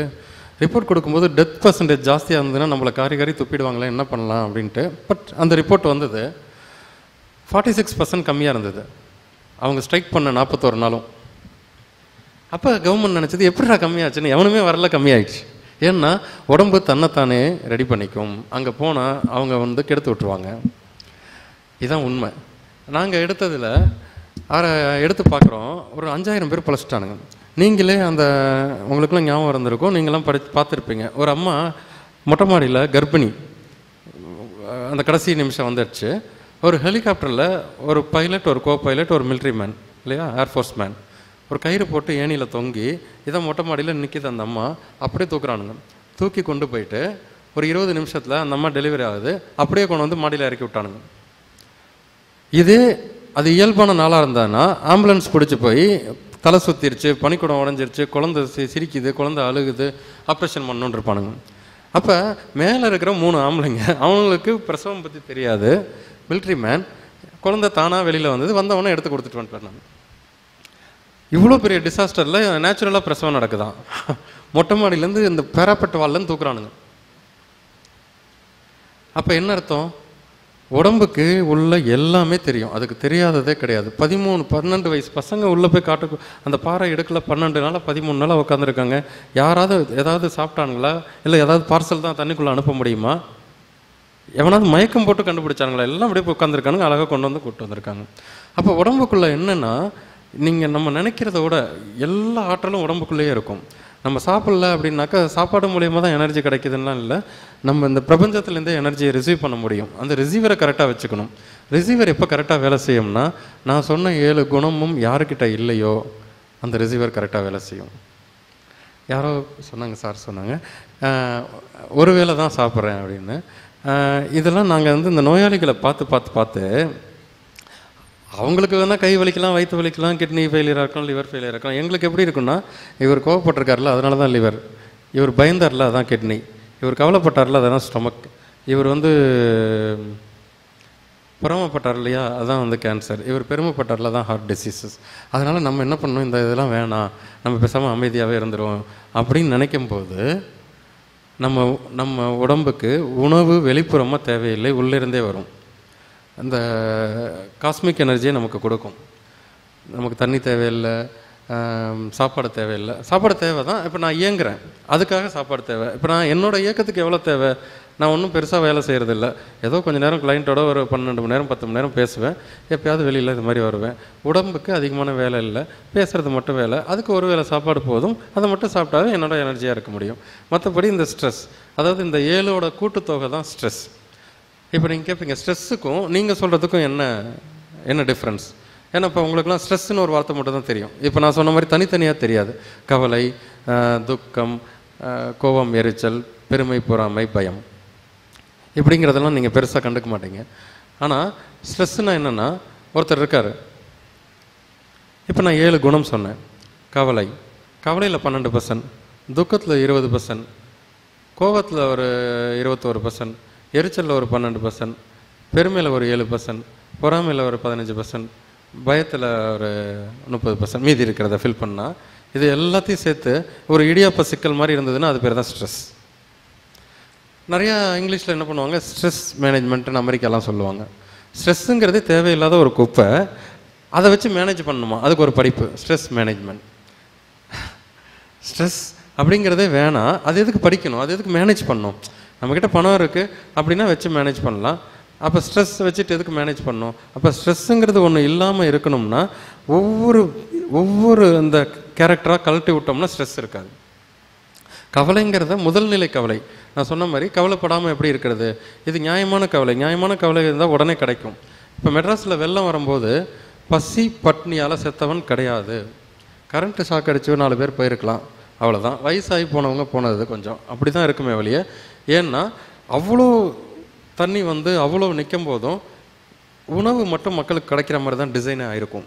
அது நீங்கள் எந்த ஒரு இடத்துலையுமே நீங்கள் பாருங்கள், எப்படியாவது ஒரு இடத்துல தண்ணி இல்லாமல் இருக்கும், அந்த இடத்துல சமைக்கக்கூடிய ஒரு 4 பேர் இருப்பாங்க, உணவுப் பொருள் கொடுக்கறதுக்கு 4 பேர் இருப்பாங்க, எல்லாம் கொண்டு ஹெலிகாப்டரில் போடுவாங்க, நடந்து போய் போடுவாங்க. எப்போவுமே கவர்மெண்ட் பண்ணுறதோட மக்களையும் பண்ணுவாங்க பாருங்கள், நிறையா பண்ணுவாங்க. கவர்மெண்ட் கூட லேட்டாக தான் பண்ணும், கொடுக்குன்னு ஒரு 4 பேர் சேருவாங்க, அங்கே இங்கேன்னு போட்டு சாப்பாடு பார்சல் போயிட்டே இருக்கும். இதுவரையும் டிசாஸ்டர் போது உணவு பஞ்சம்னால செத்தவங்க கிடையாது. நீங்கள் இப்போ புயல் வரையும் பாருங்கள், நீங்கள் பேட்டியில் பாருங்கள், பட்டினியால் தரவங்க, இடி உளுந்து போது அந்த மாதிரி தான் இறந்துருப்பாங்க. ஆக்சிடென்ட்ஸ் அதெல்லாம் இயற்கையாக மரணம்லாம் வரவே வராது. ஏன்னா இயற்கை என்ன பண்ணுன்னா, ஒரு உணவை படைச்சிட்டு தான் உயிரே படைக்கும். இப்போ அரப் கண்ட்ரியில் செடி கொடி வளர்றதில்லை, செடி கொடிகள் கிடையாது, மழையும் பெய்யாது, வெறும் பாலைவனம், சப்பாத்தி கள்ளி அப்படிங்கிற 2 செடி தான் இருக்கும், வேறு ஒன்றும் கிடையாது. மழை பெஞ்சால் தானே இருக்கும். அங்கே இருக்கிற ஒரே அனிமல் ஒட்டகம். அந்த ஒட்டகம் வேற எந்த அனிமலும் பண்ணாத, அதை சாப்பிட முடியாத சப்பாத்தி கல்லையே சாப்பிடுது. எப்பயாவது இத்தினோண்டு தண்ணி குடிச்சாக்க டேங்க் வச்சிருக்கு, அதுகளே சேர்த்து வைக்குது. அங்கே மனிதர்கள் பிறக்கிறாங்க. அவங்க எதை சாப்பிட்றாங்க? ஒட்டகத்தை சாப்பிட்றாங்க. ஏன்னா அங்கே அது இல்லை, வேற ஒன்றும் இல்லை. அதை சாப்பிட்றாங்க, ஜெரிமானமாகுது, நல்லா தான் இருக்காங்க. சரி, அவங்க நேச்சர் எப்படி டிசைன் பண்ணுது? சரி, இவ்வளோலாம் கஷ்டப்பட்டு அவங்க இருக்காங்களே, அவங்க பொருளாதாரத்துக்கு என்ன பண்ணுறது? சரி, பூமியை தொடர்ந்து எண்ணெயாக இருக்கு பார், எடுத்துக்க போ. இப்படி நேச்சர் என்ன பண்ணுன்னா, ஒரு இடத்த ஒரு மனிதர்கள் கம்ஃபர்டபுளாக வாழ்கிறதுக்கு தேவையானதாக படைச்சிட்டு தான் உயிரே படைக்கும். டைனோசர் வாழ்ந்த காலத்தில் மனிதர்கள் கிடையாது. ஏன்னா ஒரு டைனோசர் இப்படி வந்ததுன்னா பெரிய நாயக்கம்பாளையமே காலி பண்ணிட்டு போயிடும். 4 டைனோசர் ஆட்டம் போட்டதுன்னா இங்கேருந்து காந்திபுரம் வரையும் காலி ஆயிரும். அப்போ அந்த இனம் அழிஞ்சதுக்கப்புறம் மனித இனத்தை படைக்கும். இப்போ இருக்கிற விலங்குகளால் மனிதர்களுக்கு துன்பமே இல்லை, மனிதர்களால் மட்டும்தான் அவங்களுக்குலாம் இருக்கும். அப்படி தான் ஒரு டிசைன் வச்சுருக்கோம். இப்போ என்ன பண்ணணும், ஒரு உணவுப் பொருள் இல்லாமல் எந்த ஒரு உயிரும் செத்ததாக சரித்திரமே கிடையாது. ஏதாவது ஒன்று தஞ்சாவூரில் நீங்கள் உங்களுக்குலாம் தெரியாது, ரொம்ப வருஷத்துக்கு முன்னாடி பஞ்சம் வரும்போது எலிக்கறி சாப்பிட்டு உயிர் வாழ்ந்துருக்காங்க. எலிக்கறி சாப்பிட்டு செத்தவனை காட்டுங்க, சாப்பிட்டு உயிர் வாழ்ந்துருவான். ஏன்னா பசிக்கும் போது நீங்கள் என்னத்தை சாப்பிட்டாலும் உள்ள ஜெரிமானம் ஆயிரும்.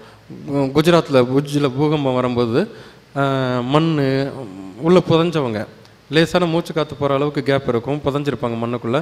அந்த மண்ணெல்லாம் எடுத்து சாப்பிட்ருக்காங்க. ஏதோ ஒரு படத்தில் போட்டில் ஓட்ட விழுந்துரும், இந்த பக்கம் இருக்கிறத மரக்கட்டையை எடுத்து சாப்பிட்டுட்டு போட் கடைசி இதில் தப்பிச்சு வந்துடுவாங்க. அதெல்லாமும் நடந்திருக்கு, நம்ம இப்போ கூட நடந்திருக்கு. அப்போ உணவு, அதாவது தேவை, விருப்பம், உங்களுக்கு ஒன்று விரும்பினீங்கன்னா அது கிடைஞ்சிரும், ஆசைப்பட்டீங்கன்னா கிடைக்காது. அப்போ கவலை, இந்த கவலை முத்த விட்டிங்கன்னா மட்டும்தான் நோயே பெருசாக வரும். ரெண்டாவது இது போகிறது தான் துக்கம். துக்கம் இருந்ததுன்னா ரொம்ப நாள் ஆகும் நோயை குணப்படுத்துறதுக்கு. அந்த கோபம், எரிச்சல், பயம், பெருமை, பொறாமை, இது எல்லாம் சேர்ந்து மொத்தம் இருக்கிற நம்மளோட ராஜ உறுப்புகள் பாருங்கள். ராஜ உறுப்புகள் என்னென்னு பாருங்கள். கிங் ஆர்கன்ஸ், வயிறு, நுரையீரல், கல்லீரல், இதயம், கிட்னி, 5 தான் ராஜ உறுப்புகள். இது இயங்கலைன்னா நம்மளால் இயங்க முடியாது. இது கெட்டு போச்சுன்னா நமக்கு ஏதாவது ஒரு நோய் வந்துடும். குணங்கள் பாருங்கள். வயிறுக்கு கவலை, நுரையீரலுக்கு துக்கம், கோபம், எரிச்சல், லிவர், பெருமை, பொறாமை, ஹார்ட்டு, பயம், கிட்னி. கரெக்டாக டேலி ஆகும். இதில் எது உள்ளே இருக்கோ அவங்க அது சம்பந்தமான நோயாளியாகவே இருப்பாங்க. அதை குணப்படுத்துறேன்னு நீங்கள் வெளிப்புற உடலுக்கு மருந்து மாத்திரை கொடுத்துட்டு அவர் குணம் மாறாமல் இருந்தால் அவர் நோயாளியாகவே தான் இருப்பார். அவர்கிட்ட ஒரு சின்ன டிஃப்ரென்ஸ் கூட காட்ட முடியாது. அப்புறம் தான் வைத்தியம் பழிக்கலைங்க, என்ன பண்ணுறது, விதி, போயிட்டார் அப்படின்னு சிம்பிளாக முடிச்சிருவாங்க. ஸோ இந்த குணங்கள் எந்த குணமாக இருந்தாலும் கொஞ்ச நேரம் வச்சுக்கலாம். ஏதாவது இப்போ உங்களுக்கு ஒரு பொருள் கிடைக்கலன்னா கொஞ்சம் கவலைப்படலாம், நியாயமான கவலையாக இருக்கணும். இதுக்காக கவலைப்படலாம், தப்பு இல்லை, அதுக்காக கவலைப்படக்கூடாது. துக்கமும் அப்படி தான். நமக்கு ரொம்ப க்ளோஸாக இருக்கிற ஒருத்தர் போயிட்டாருன்னா போய் துக்கம் அதுதான் அனுஷ்டிக்கிறது, போய் அவர்கிட்ட கேட்டுட்டு நம்ம ஷேர் பண்ணிட்டு வர்றது. கோபம், இப்போ நான் சிக்னலில் நிற்கிறேன், கரெக்டாக சிக்னல் ரெட்டில் இருக்குது, நான் நிற்கிறேன், கார் இப்படி நிற்கிது, நான் இங்கே நிற்கிறேன், பின்னாடி ஒருத்தன் எல்லாம் ஜாம் தான் நிற்கிது, பின்னாடி ஒருத்தன் ரெட்டில் இருக்கும்போது ஹார்ன் அடிக்கிறான். அப்போ நீங்கள் அமைதியாக இருக்கக்கூடாது, இறங்கி போய் கூட நீ வேணா இப்படியே போயேன் அப்படின்னு சொல்லலாம்.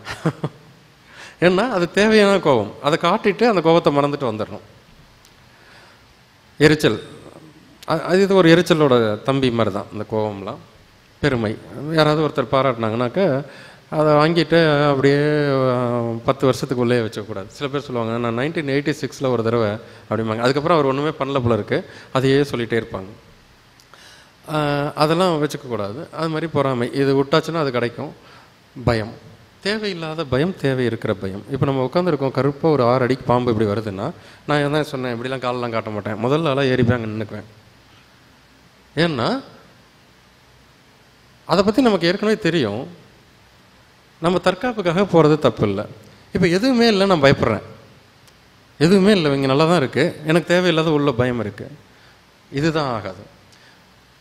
அப்போ தேவையில்லாத கோபம், தேவையில்லாத பயம், தேவையில்லாத கவலை, தேவையில்லாத துக்கம், தேவையில்லாத பெருமை, தேவையில்லாத பொறாமை, இது இருக்கக்கூடாது. தேவையானது இருந்ததுன்னா தேவை கிடைச்ச உடனே அந்த பயம் போயிடும். இப்போ கருப்பாக என்னமோ ஒன்று போச்சு, நான் பார்க்குறேன் அது ஒன்றும் இல்லை, ஏதோ ஒரு நூல். பயந்தேன், அது நூல்னு நினச்ச உடனே நான் திருப்பி ரெக்கவர் ஆகிட்டேன். பட் அதே பயத்தில் 2 நாள் இருக்கக்கூடாது. இவ்வளோதான். இப்போ குணம் முதல்ல என்ன பண்ணோம், உடம்பு எப்படிலாம் கெடுக்கிறோம் அப்படின்னா, பசிக்காத போது சாப்பிட்றது, பசிக்கும் போது சாப்பிடாமல் இருக்கிறது, தாகம் அடிக்கும்போது தண்ணி குடிக்கணும், தாகம் அடிக்காத போது தண்ணி குடிக்கக்கூடாது, உடம்பு ஓய்வுன்னு கேட்டால் ரெஸ்ட் எடுக்கணும், ஓய்வுன்னு கேட்காம ரெஸ்ட் எடுக்கக்கூடாது, தூக்கம்னு வந்தால் தூங்கணும். தூங்கிறதுக்கு முன்னாடி நான் சொன்ன ப்ராசஸ், உடம்புலேருந்து எப்படி மனசுலேருந்து கழிவுகள் வெளியில் வரும், அதை விட்டுறணும். அது விட்டதுக்கப்புறம் மனசுலேருந்து எல்லா கழிவுகளும் போனோன்னு தான் ஆழ்நிலை தூக்கத்துக்கு போவோம். அது வரையும் அமைதியாக அதை வேடிக்கை பார்க்கணும். தூக்கம் வராமலும் போய் படுத்தக்கூடாது. ஒருத்தருக்கு தூக்கம் வரலைனாக்கா போய் படுக்கக்கூடாது. அதாவது 9 மணி ஆச்சு அப்படின்னு டான்னு பெல் அடித்த மாதிரி இன்னொரு அரை மணி நேரம் உட்காந்துருந்தாங்க, தூக்கம் தானாக வரும். அதுக்கப்புறம் போய் படுக்கணும். இப்போ இதில் யாராவது மாற்றி பண்ணாங்களோ, கழிவுகளை அடக்கி வச்சாங்களோ, தும்மல், இருமல், விக்கல், வாந்தி, பேதி, சளி, அரிப்பு, இதெல்லாம் யாராவது அடக்கிறேன்னு சொல்லி மருந்து மாத்திரை ஏதாவது போட்டு அடைக்கினாலும் தீராத பெரிய வியாதிகள், நாள்பட்ட வியாதிகள் வரும். அப்புறம் மனசு, நமக்கு ஒரு விஷயத்தை தெளிவாக தெரியாமல் நம்மளா ஒரு கற்பனை பண்ணிக்கிட்டு, இது இருந்தால் பிசிஓடி வரும், இது இருந்தால் ஹார்ட் டிசீஸ் வரும், கொழுப்பு உணவு சாப்பிட்டா ஹார்ட் வரும், ஹார்ட்டில் டிசீஸ் வரும், கொழுப்பே சாப்பிட்லன்னா முட்டி தேஞ்சிரும், கால்சியம் சாப்பிட்டா எலும்புக்கு நல்லது, இப்படின்னு நம்மளா ஒரு கற்பனையெல்லாம் உருவாக்காமல் பசிக்கும்போது சாப்பிடுங்க, இது நல்லதாக மாறும்னு நினச்சி சாப்பிடுங்க, அது நல்லதாக மாறும். மனம் அது மாதிரி நோய் பற்றின தேவையில்லாத அளவீடுகள், இவ்வளோ இருந்தால் இவ்வளோ பிஎம்ஐ, இவ்வளோ இருந்தால் இவ்வளோ இதுவாக இருக்கணும், சுகர் இவ்வளோ போச்சுன்னா அவ்வளோ வரும், கிரியாட்டினின் இவ்வளோ இருக்கணும், கொலஸ்ட்ரால் இவ்வளோ தான் இருக்கணும். ஏன்னா இப்போ கொலஸ்ட்ரால் பற்றி சொல்லலாம். முதல்லாம் வந்து ஹெச்டிஎல் எல்டிஎல் அப்படின்னு இருந்தது. இப்போ திடீர்னு ஒரு 7 வருஷமாக என்ன பண்ணுறான், எல்டிஎல் அதுக்கப்புறம் விஎல்டிஎல் இன்னொன்று புதுசாக விட்டான்.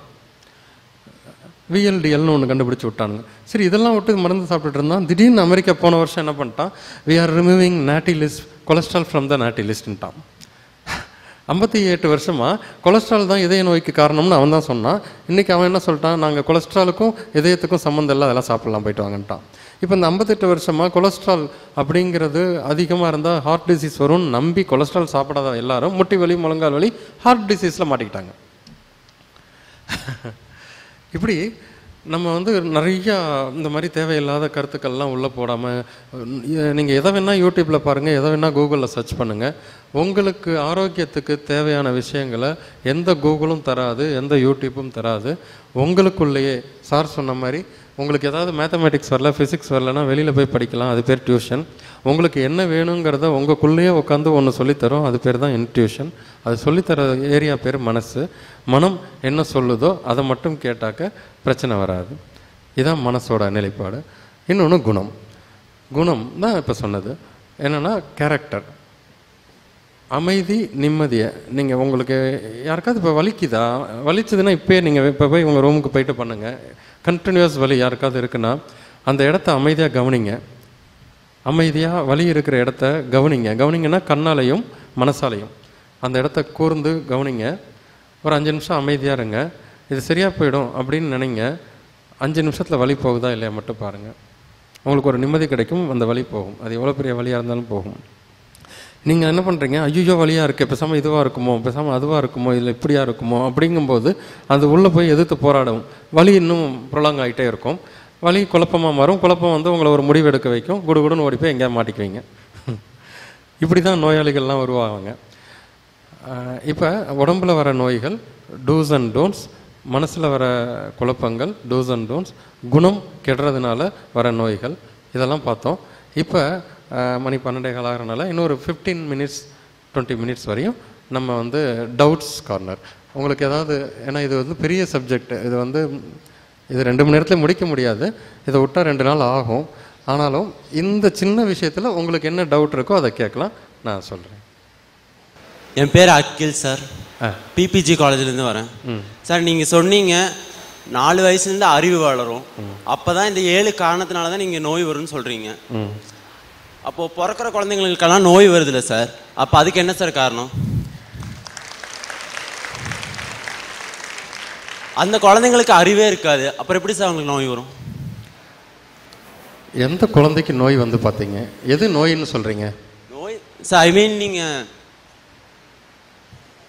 சார் இப்போ கோவம் வந்துச்சுன்னா லங்ஸ் பாதிக்கும், லிவர் அப்படின்னு சொன்னீங்க. அது அப்புறம் எந்த குழந்தைக்கு நோய் வந்து நீங்கள் பார்த்தீங்க சார்?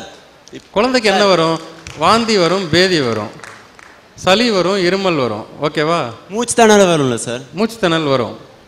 மூச்சு திணறல் எதனால் வருதுன்னா, அந்த குழந்தையோட அம்மா இருக்காங்க இல்லையா, அந்த அம்மா ஆக்சிஜன் டிமாண்டில் இருப்பாங்க, சரியான காரம் சாப்பிடாமல் இருப்பாங்க. அதோட பாலை இந்த குழந்தைக்கு கொடுக்கும்போது கார சுவை இல்லாத பால் உள்ளே போகும். குழந்தை பிறக்கும் போதே ஆக்சிஜன் டிமாண்டோட பிறக்கும். அதனால் மூச்சு திணறல் வரும். மூச்சு திணறல் இன்னொரு எதனால் வருதுன்னா, குழந்தை அச்சுன்னு தும்மினாலோ இல்லை ஓடஃபோன்னு தும்மினாலோ உடனே டாக்டர்கிட்ட போய் அந்த தும்மலை அடக்கின உடனே நுரையீரலில் கழிவுகள் தேக்கமாயிடும். அதனால் நுரையீரல் சுருங்கி விரியறது கம்மியாகும். அதனால் மூச்சு திணறல் வரும். டாக்டர்கிட்ட போகாத எந்த குழந்தையும் மூச்சு திணறல்லாம் வராது, கழிவுகளை தேக்கினா மட்டும்தான் வரும். இப்போ ஒரு குழந்தை யூரின் போகுது, மோஷன் போகுது, அந்த அம்மா குடுகுடுன்னு ஓடி போய் டாக்டர் என் குழந்தை யூரின் போகுது நிறுத்துங்க, மோஷன் போகுது நிறுத்துங்கன்னு சொல்கிறாங்களா? சொல்கிறது இல்லை. அதே குழந்தை சளி பிடிக்குது, தும்மல் வந்து வெளியில் வருது, சளியாக வெளியில் வருது, அதுக்கு மட்டும் தூக்கிட்டு போய் என் குழந்தை பாருங்கள் சளி பிடிச்சி வெளியில் வருது நிறுத்துங்க டாக்டர் அப்படிங்கிறாங்க. அவனை நிறுத்திடுறான். நிறுத்தினோடனே நுரையீரலில் கழிவுகள் தேங்குது, சுருங்கி விரிய மாட்டேங்குது, மூச்சு திணறுது, டிசென்ட்ரி ஆகுது. குடுகுடுன்னு போய் நிறுத்துறாங்க. நிறுத்தினோன்னு 4 நாள் கழித்து வயிறு உப்புசமாகுது, ஃபீவர் ஆகுது. டாக்டர் ஃபீவரை நிறுத்துங்கிறாங்க. அடுத்தது எதையாவது ஒன்று நிறுத்தினா தான் குழந்தை கஷ்டப்படும். இப்போ நமக்கெல்லாம் ஓரளவுக்கு பணம் இருக்குது, எஜுகேஷன் இருக்குது, சிட்டிக்குள்ளே இருக்கும். இப்போ காட்டுக்குள்ளே கிராமத்தில் பஸ்ஸே போகாத, மினி பஸ் போகாத ஊருக்குள்ளே இருக்கிற குழந்தைங்களுக்குலாம் எந்த நோய் வந்துச்சு? இல்லை ஸ்லம்மில் சேரியில் பரோட்டா தின்னுட்டு இந்த கையில் குப்பையை எடுத்துகிட்டு இந்த கையில் ரொட்டி தின்னுட்டு இருக்கிற குழந்தைக்கு எந்த நோய் வந்தது? அந்த வீட்டில் வளர்கிற பையன் தான் நாளைக்கு பெரிய வேலைக்காரனாக வரான். பில்டிங் கட்டுறான், ரிக்ஷா ஓட்டுறான், ஆட்டோ ஓட்டுறான், மூட்டை தூக்குறான். அவனுக்கு இருக்கிற பலத்தில் 5% கூட நமக்கு இல்லையே. அவன் வந்து சிறுதானியம் பார்த்து சாப்பிட்டானா, இல்லை ஹார்லிக்ஸ் குடித்தானா, போன்வீட்டா குடித்தானா?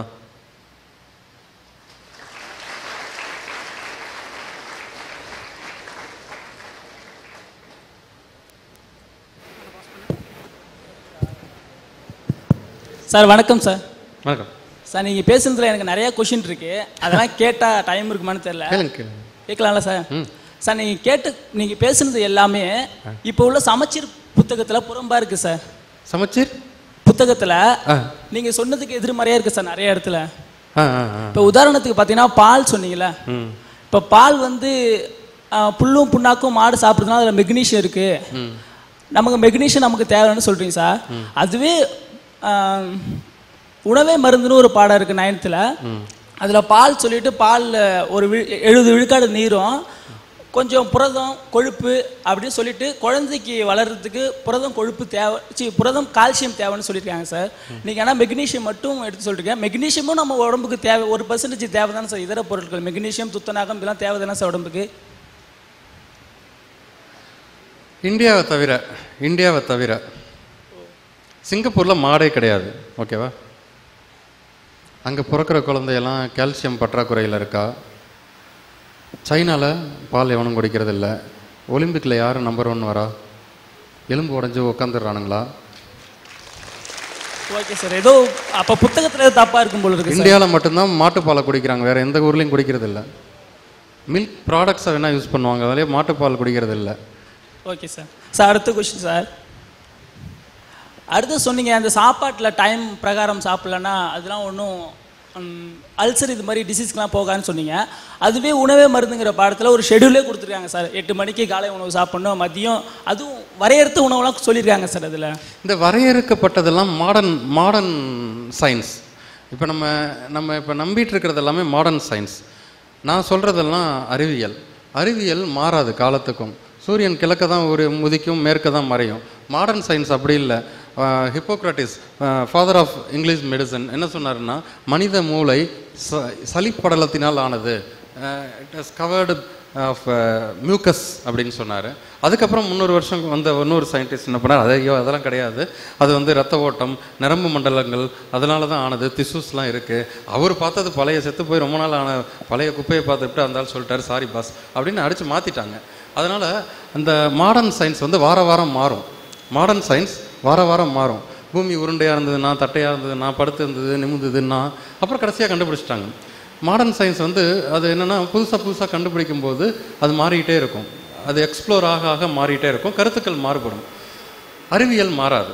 இப்போ நம்ம பேசுகிறது எல்லாமே அறிவியல் மாறாது. அதனால் நீங்கள் அதையும் இதையும் குழப்பாதீங்க. இந்த புக்கை டிசைன் பண்ணது இதெல்லாம் வந்து மாடர்ன் சயின்ஸில் வந்தவங்க. அதனால தான் இவ்வளோ அறிவியல் படித்தோம். நான் சொல்கிற அறிவியல் புதுசாக இருக்குது. ஏன்னா நீங்கள் படித்ததெல்லாம் மாடர்ன் சயின்ஸ். H2O வாட்டர் ஊரில் எல்லாருக்கும் தெரியும். 2 பங்கு ஹைட்ரஜன் 1 பங்கு ஆக்சிஜனை பம்பார்ட் பண்ணால் வாட்டர் வரணும். எங்கே வந்துச்சு? ஒரு சொட்டு நீரை செஞ்சுருங்களேன் பார்ப்போம். முடியாது தானே? Okay sir. நம்ம சுவாசிக்கிறது ஆக்சிஜன், வெளியில் விடுறது கார்பன் டை ஆக்சைடுன்னு சொல்கிறோம், படித்தோம். மூச்சு திணறதுன்னு சொல்லி ஆக்சிஜன் மாஸ்க் வைக்கிறான் டாக்டர். அதுக்கப்புறம் திணறது இல்லை. அவன் வச்சா விஜயகாந்த் மாதிரி பாதியில் எந்திரிச்சு வர வேண்டியதானே அவன். அதுக்கப்புறம் இருந்தது, அப்புறம் வெண்டிலேட்டர், அப்புறம் பண்ணுறாங்க. அப்போ சுவாசிக்கிறது ஆக்சிஜன் யார் சொன்னால்? படிப்பு இருக்குது, அதை படிக்கணும், வேலையெல்லாம் பார்த்துக்கணும். அதுக்கும் ஆரோக்கியத்துக்கும் சம்மந்தமே கிடையாது. அதுக்கு நடுவில் ஒரு அரசியல் பூந்து இருக்குது. அது பெரிய அரசியல், அப்புறம் பேசுவேன் சார். அதுக்கப்புறம் சார் அந்த மாட்டு யூரின் இருக்குல்ல சார், அந்த யூரினில் இன்னமும் எங்கள் அப்பாத்தெல்லாம் அது கையால் தொட்டு வீட்டில் தெளிக்கிறது, வடநாட்டிலலாம் குடிக்கிறது, அப்புறம் அது மாதிரி இருக்குது சார். அப்படியே நான் ஸ்கூலுக்கு போனோன்னா எங்கள் பயாலஜி சார் அது ஒரு கழிவு பொருள்னு சொல்கிறாங்க சார். நீங்கள் ஒரு டாக்டரு, அது என்ன, அது கழிவு பொருளா இல்லை மருத்துவ குணம் மிக்கதான்னு சொல்லுங்கள் சார். சில வகையான கழிவுப் பொருளில் மருத்துவம் இருக்குது. ஏன்னா மாடோட ஃபுட்டு பார்த்திங்கன்னா, இப்போ இருக்கிற மாடெல்லாம் தீவனத்தை நம்பி வாழுது. நான் சொல்கிற மாடு வந்து இயற்கையாக வீட்டில் இருந்தது, புல் இதெல்லாம் சாப்பிட்டு வளரும். புண்ணாக்கு கூட சாப்பிடாது, இதெல்லாம் சாப்பிடும். அதுலேருந்து வர பாலே ஒரு கழிவுப் பொருள் தான். இப்போ தான் நீங்கள் சொன்னீங்க, பால் வந்து யாருக்காக, உங்கள் மிஸ்டர் ரமேஷ்னு பிறப்பார், அவருக்காக மாடு மடியில் பால் கலந்ததா, அதோட குட்டிக்காக கலந்ததா? அதோட குட்டிக்காக அது சுரந்தது. அதை நம்ம பிடிச்சி வச்சு குடிச்சிட்டு இருந்தோம். அதே மாதிரி அதில் நல்லது இருக்குன்னு நம்பும்போது யூரினில் நல்லது இருக்குன்னு நம்பலாம். ஆனால் இந்த மாதிரியான விஷயங்கள் வந்து ஆய்வாக ஒரு ரிப்போர்ட்டாக கொண்டு வந்து இதனால் கேன்சர் தீர்ந்தது, இதனால் இந்த நோய் தீர்ந்தது அப்படின்னு நிரூபிக்க முடியாத ஒரு நிலைமை இருக்குது. நான் என்னோடய பேஷண்ட்டுக்கு ஆரம்ப காலத்தில் இதை குடிக்க சொல்லியிருக்கேன். பெட்டராக தான் இருந்திருக்கு. பெட்டராக இருந்திருக்கா சார்? சரி, ரொம்ப சந்தோஷம் சார். அப்புறம் இன்னொரு கொஷின்.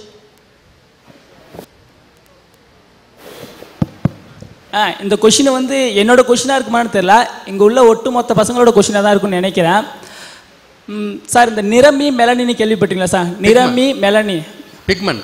ஆமாம் சார். இதான அழகு, கலரு, உடம்போட கலரு அப்படி தானே சார்? இந்த என்னோட அக்கா தங்கச்சி எல்லாரும் இந்த நிறமி மெலனியை இந்த ஃபேர் அண்ட் லவ்லிலாம் போட்டு பூசுனா அழகுபடுத்திடலாம் அப்படின்னு ஒரு திங்கிங்கில் இருக்காங்களா சார்? நீங்கள் அந்த கலரில் இருக்கீங்க, ஃபேர் அண்ட் லவ்லி போட்டால் என் கலருக்கு வருவீங்க. இப்போ உங்கள் கை கால் கழுத்தெல்லாம் உங்கள் கலரும், மூஞ்சி மட்டும் என் கலரில் இருந்தால் நல்லாவா இருக்கும்? இருக்கா சார்? ஃபேர் அண்ட் லவ்லியில் என்ன போடுறாங்கன்னா, இல்லை சார், இது எனக்கு இல்லை சார், எங்கள் அக்கா தங்கச்சி யூஸ் பண்ணுறாங்க. சொல்கிறேன். ஃபேர் அண்ட் லவ்லியில் என்ன போடுறாங்கன்னா சோடியம் பெர்போரேட் அப்படின்னு ஒரு நிறமி போடுறாங்க. திருப்பூரில் போய் கேட்டு பார்த்துங்க, சாயப்பட்டறை வச்சுருக்கிறவங்க தீபாவளி பொங்கலுக்கு துணி கடைக்கு ஆர்டர் எடுப்பாங்க. மஞ்சப்பை, இந்த மஞ்சப்பை செய்யும்போது ஒரு பாத்தில் ஒரு டப்பில் வெள்ளை கலர் துணியை உள்ளே விட்டுருவாங்க. அது உள்ளே போயிட்டு அடுத்த டப்பாவில் சோடியம் பெர்போரேட் கலந்த தண்ணி வச்சுருப்பாங்க. அதுக்குள்ளே டிப் ஆகும், மஞ்சள் கலராக மாறும். இன்னொரு டிப் ஆகும், இன்னும் மஞ்சள் கலராக மாறும். அப்புறம் கட் பண்ணி காது வச்சு மஞ்சப்பைக்கு அனுப்புவாங்க. அந்த சோடியம் பர்போரேட்டை இவ்வளோ பெரிய க்ரீமில் ஒரு ட்ராப் உள்ளே கலந்துருவாங்க. டை, துணிக்கு போடுற மஞ்சப்பைக்கு போடுற டையை ப்ராசஸ் பண்ணி வேற ஒரு க்ரீமில் கலவிடுவாங்க. அதை எடுத்து மூஞ்சியில் தடவும் போது மூஞ்சிக்கு டை அடித்த மாதிரி லேசான வெளிர் மஞ்சளாக மாறும். மூஞ்சிக்கு டை அடிக்கிறதாங்க, அவ்வளோதான். இதான் வந்து ஃபேர் அண்ட் லவ்லி.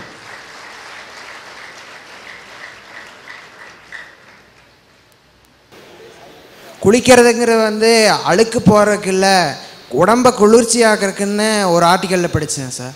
அது உண்மையா? உண்மை. குளித்தல் அப்படிங்கிறது குளிர்வித்தல் அப்படிங்கிற ப்ராசஸ். எதுக்காக குளிர் வைக்கணும் அப்படின்னா, நம்ம காலையிலேருந்து நைட்டு வரையும் அடித்த கூத்து, சாப்பிட்டது, தூங்கினது, விளையாண்டது எல்லாம் சேர்ந்து நம்மளை படுக்க வச்சு, நான் முதவே சொன்னேன் இல்லையா, 60 லட்சம் கோடி செல்ஸ்.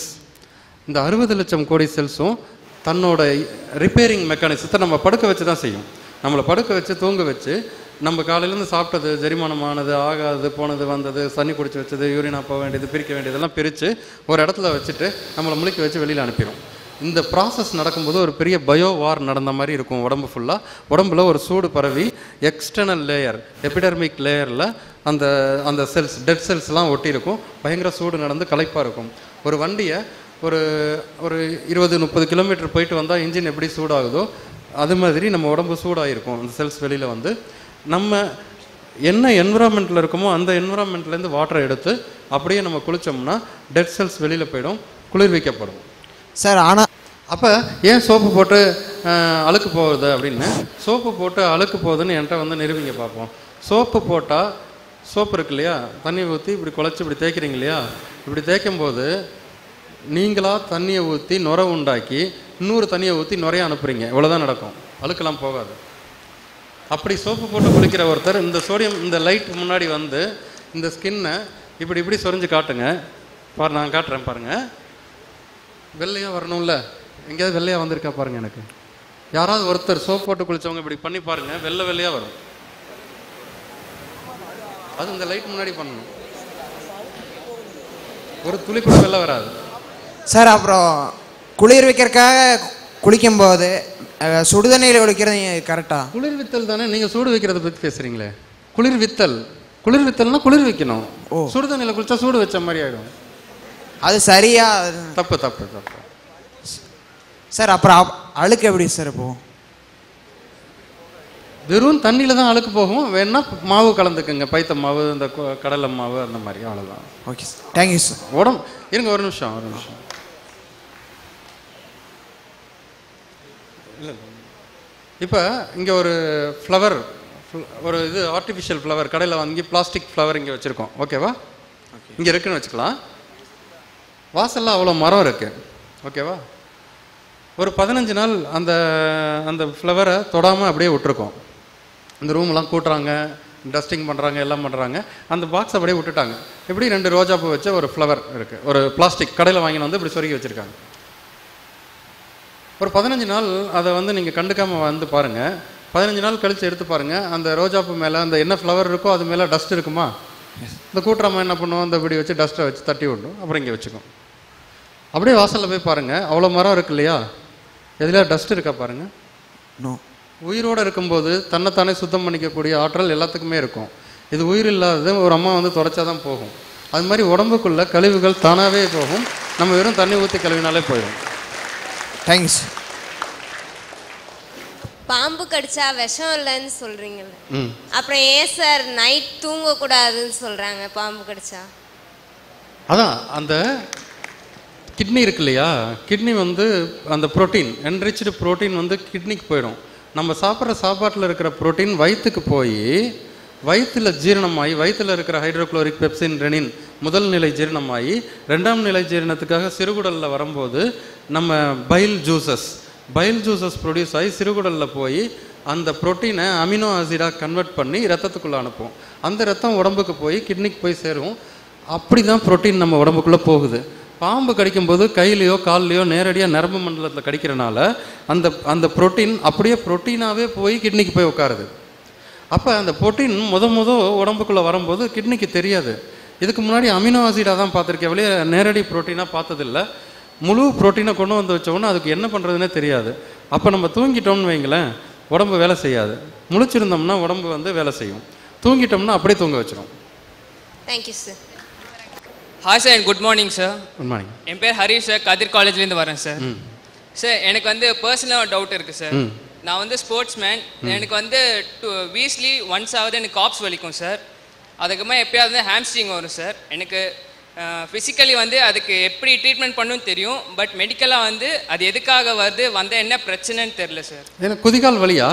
இந்த காப்ஸ் வலிக்கும் சார். காப்ஸ் வலிக்குதா? சாப்பிடும்போது தண்ணி குடிப்பீங்களா? குடிப்பேன் சார். அதை விட்டுருங்க, வலி சரியாயிடும்.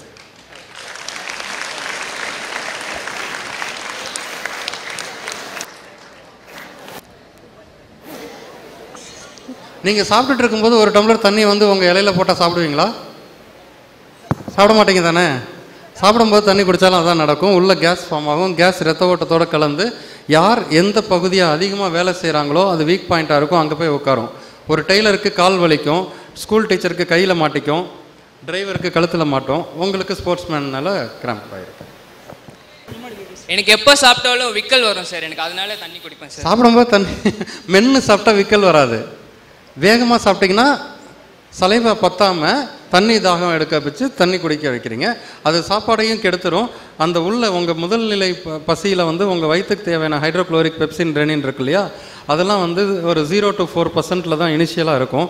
சாப்பிட்டுட்டு இருக்கும்போது தண்ணி குடிச்சு வச்சாக அந்த ஆசிட்ஸ் டைலூட் ஆகிடும்.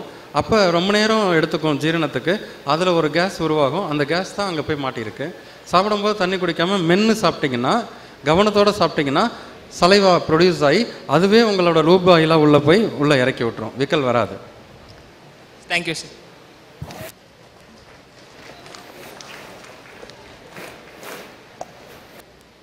ஹலோ சார், என்னோட நேம் பவித்ரா. நீங்கள் சொன்னீங்க கோவப்பட்டா வந்துட்டு கிட்னி வந்துட்டு ப்ராப்ளம் ஆகும், லிவர் லிவர் வந்துட்டு ப்ராப்ளம் ஆகும் அப்படின்னு சொன்னீங்க. என்னோட சித்தி பொண்ணு தான் 7 years தான் ஆச்சு. இப்போ அவங்களுக்கு வந்துட்டு லிவர் ப்ராப்ளம் சொல்லிட்டு ஜிஹெச்ல ஐசியூவில் இருக்காங்க. அவங்களுக்கு என்ன சார் தெரியும் கோவம் அப்படின்னா? அவ்வளோ 2 விஷயம் சொன்னேன். கோவப்பட்டா எரிச்சல் பட்டா லிவர் காலியாகும், சாராயம் குடித்தா லிவர் காலியாகும். அந்த உங்கள் சித்தி இருக்காங்க இல்லையா, இப்போ ஃபோன் பண்ணி கேளுங்க, அவங்க வீட்டில் இட்லி மாவு தோசை மாவை 1 வாரம் ஃப்ரிட்ஜில் வச்சுருப்பாங்க. அது தெரியல. இப்போ அந்த பொண்ணு ஐசியூவில் இருக்காங்க. ஐசியூனா இன்னொரு ரூம், ஐசியூனா பயப்பட வேணாம், இங்கே ஒரு ரூம் அது ஒரு ரூம்.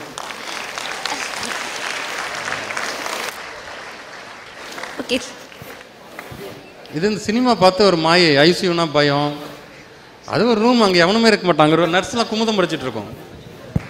சார் என் பேர் வந்து சக்திங்க சார். இப்போ டெய்லி வந்து சாப்பிட்டு வந்து சுடு தண்ணி குடிப்பாங்க சார், மார்னிங் நைட் எப்பயுமே. அது நல்லதா கேட்டதாங்க சார்? சாப்பிட்ட முடிச்ச உடனே சில பேருக்கு ஜீரணம் ஆகாமல் இருந்த மாதிரி ஒரு ஃபீல் ஆச்சுன்னா, இல்லை அதிகமாக சாப்பிட்டுட்டோம், அளவுக்கு அதிகமாக சாப்பிட்டுட்டோம்னா லேசான வெந்நீர் குடிக்கிறது ஜீரணத்தன்மை நல்லது பண்ணும். ஆனால் அதே ப்ராக்டிஸாக எப்போ பார்த்தாலும் அது வெந்நீர் குடிக்கக்கூடாது. ரொம்ப அளவுக்கு அதிகமாக சாப்பிட்டா லேசாக ஒரு சுடு தண்ணி குடித்தா ஜீரணம் ஈஸியாகிடும். ஏன்னா சாப்பிட்டது ஜெரிமானம் ஆகிறதுக்காக வயிறுக்கு அதிகமான ஹீட் தேவைப்படும். அப்போ நம்ம அதிகமாக கொஞ்சம் லோடு சாப்பிட்டோம்னா இன்னும் அதிகமான ஹீட் வேணும். அப்போ பச்சை தண்ணி குடித்தாக்க குளிர்ந்துடும், திருப்பி ஹீட் ஆகிறதுக்கு லேட் ஆகும். லேசாக வெந்நீர் குடித்தா அந்த ஹீட்டை மெயின்டைன் பண்ணி சீக்கிரம் ஜெரிமானம் ஆகிடும். அதே மாதிரி மார்னிங் எந்திரிக்கும் போதுங்க சார், அந்த சென்டர் ஃபுட் பைப் வந்து அப்படியே ஒட்டின மாதிரி இருக்குது. தண்ணி குடிச்சா அப்படியே அந்த ரியாக்ஷன் தெரியுது, அப்படியே விரிகிறது. அது எதனாலங்க சார்? வயிறில் தங்குற கேஸ் தான் இந்த டயஃப்ரம் அடைக்குது. நைட்டு சாப்பிடும்போது 11 மணிக்கு 12 மணிக்கு சாப்பிடக்கூடாது, ஒரு 7-7:30க்கெலாம் சாப்பிட்ணும். சாப்பிடும்போது வழக்கம் போல் தண்ணி குடிக்காமல் கொஞ்சம் மென்று சாப்பிட்ணும். நீங்கள் உப்பு கொஞ்சம் அதிகமாக சாப்பிடுவீங்கன்னு நினைக்கிறேன். உப்பு பத்தலைன்னா முதல்ல கேட்பீங்க தானே, உப்பு கொஞ்சம் போட்டுப்பீங்க தானே, காது குடையும் தானே உங்களுக்கு இப்படி? ஆமாங்க சார்.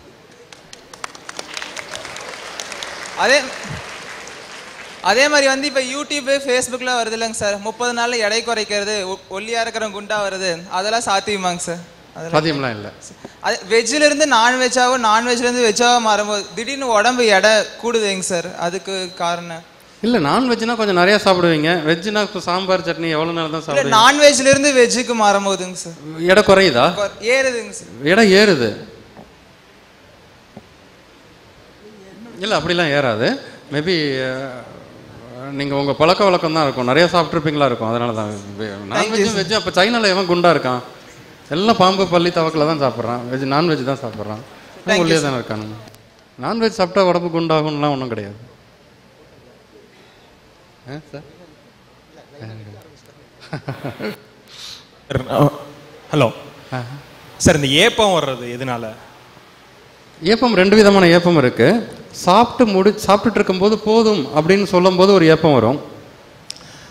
அளவுக்கு அதிகமாக சாப்பிட்டுட்டா அது ஜெரிமானம் பண்ணி ஏப்பமாக வரும். ஜெரிமானம் பண்ணி கேஸ் எல்லாம் நம்ம சாப்பிடும்போது, இப்போ உருளைக்கிழங்கு ஃப்ரை எடுத்து சாப்பிடும்போது வேகமாக சாப்பிட்டு அவர் மாதிரி தண்ணி குடிச்சு வச்சாங்கன்னா உருளைக்கிழங்குல ஏற்கனவே கேஸ் இருக்குது. அந்த கேஸும் தண்ணி குடிச்சு வச்சதுனால ஜெரிமானம் ஆகிறதுக்கு உண்டான கேஸும் லேட் ஆகும், அந்த ஜெரிமானம் ஆகிறது.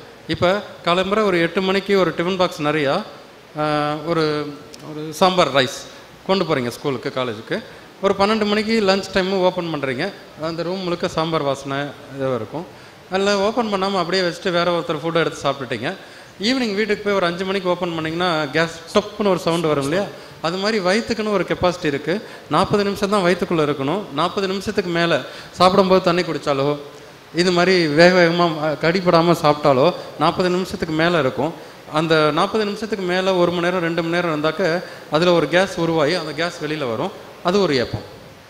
அது கண்டினியூஸாக வந்தா சார்? கண்டினியூஸாக நம்ம தப்பு பண்ணுறோன்னு அர்த்தம். அப்போ என்ன மாதிரி ஃபுட் ஹேபிட்ஸ்? இப்போ உங்களை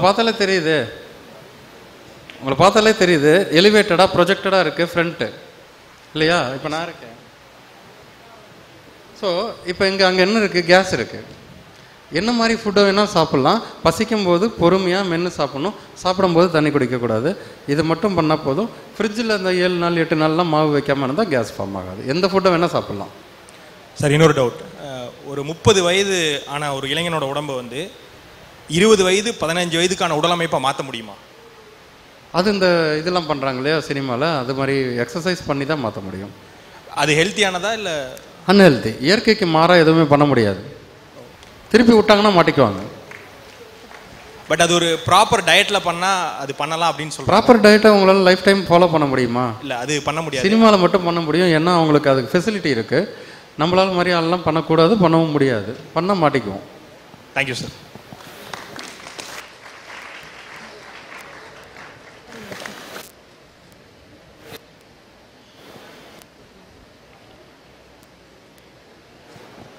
சார் அப்போ பாம்போட விஷம் டைரெக்டாக நம்ம உள்ளே குளிச்சா அது புரோட்டீனை அமினோ அமிலமாக கன்வெர்ட் ஆகுமா? ஆல்ரெடி ஒரு 2-3 சாமியார் பண்ணிட்டாங்க, ஒன்றும் ஆகலை. ஆவாதா? அல்ல, அமினோ அமிலமாக கன்வெர்ட் ஆயிடுச்சு. கன்வெர்ட் ஆகுமா? ஆயிருக்கு. அப்போ விஷம் குடிச்சா ஒன்றும் ஆகாதா? அப்போ வாமிட் வரும்ல. இப்போ சாப்பாட்டில் ஏதோ நைட்டு கடையில் சாப்பிட்றீங்க, பரோட்டாவில் ஏதோ மிக்ஸ் ஆயிடுச்சு, கெட்டு போன சட்னி சாப்பிட்றீங்க, வாமிட் வருது இல்லை? அது மாதிரி மக்கள் முன்னாடியில் அது உள்ளே போயிடும். அப்புறம் போய் வாமிட் எடுத்துருவார், யாருக்கும் தெரியாது. அந்தளவுக்கு உடம்பு ஹெல்த்தியாக இருக்கணும். இருந்தால் குடிக்கலாம், ஒன்றும் தப்பு இல்லை. விஷம் குடிச்சா சூசைட் ஆக மாட்டுமா?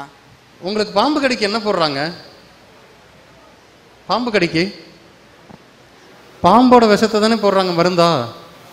அதோட ஆன்டி ஆசிட். அது மாதிரி உள்ளுக்குள்ளேயே நம்ம நோய் எதிர்ப்பு சக்தி இருந்ததுன்னா பாம்போட விஷத்தை முறிக்கும். மனித உடம்புக்கு அதெல்லாம் சக்தி இருக்குது. பதட்டமும் ஹாஸ்பிட்டலைசேஷனும் தான் மனுஷனை போட்டு முடிக்கும்.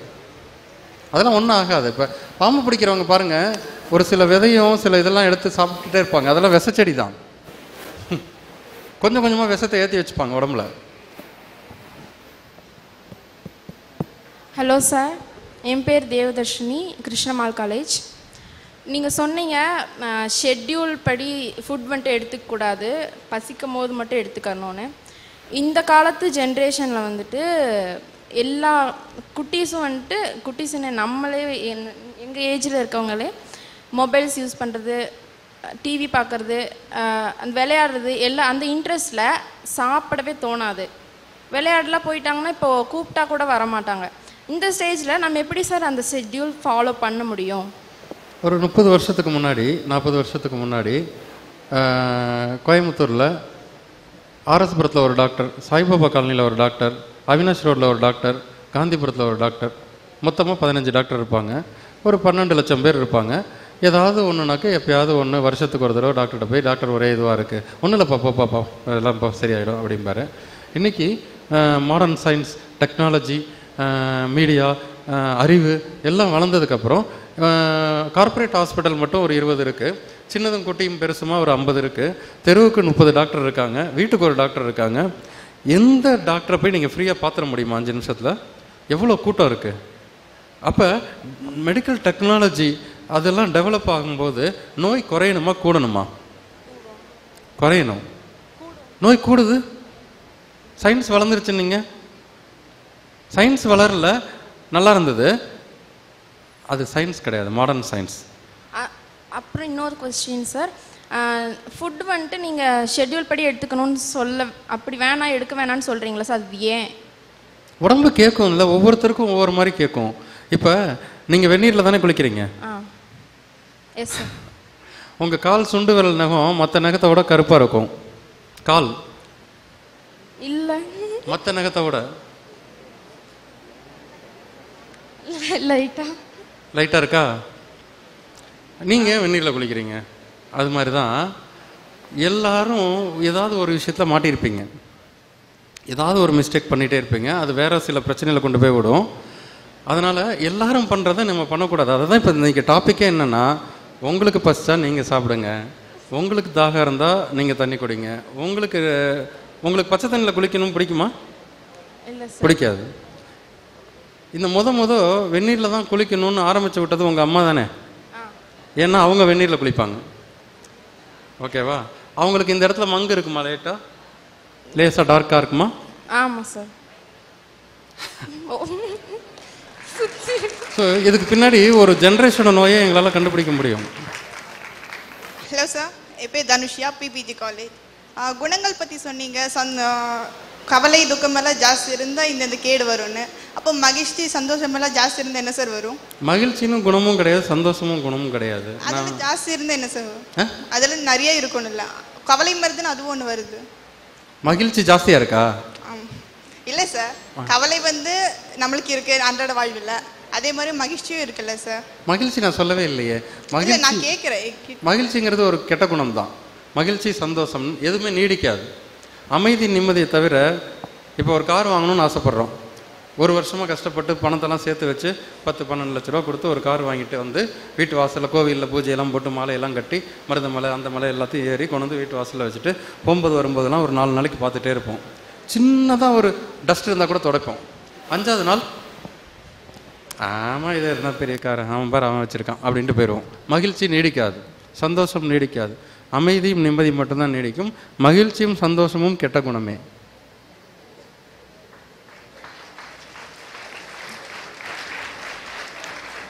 டாக்டர் கிரிதரன் அவர்களுக்கு யூத் கன்வென்ஷன் குழு வழியாக நன்றியை தெரிவித்துக் கொள்கின்றோம்.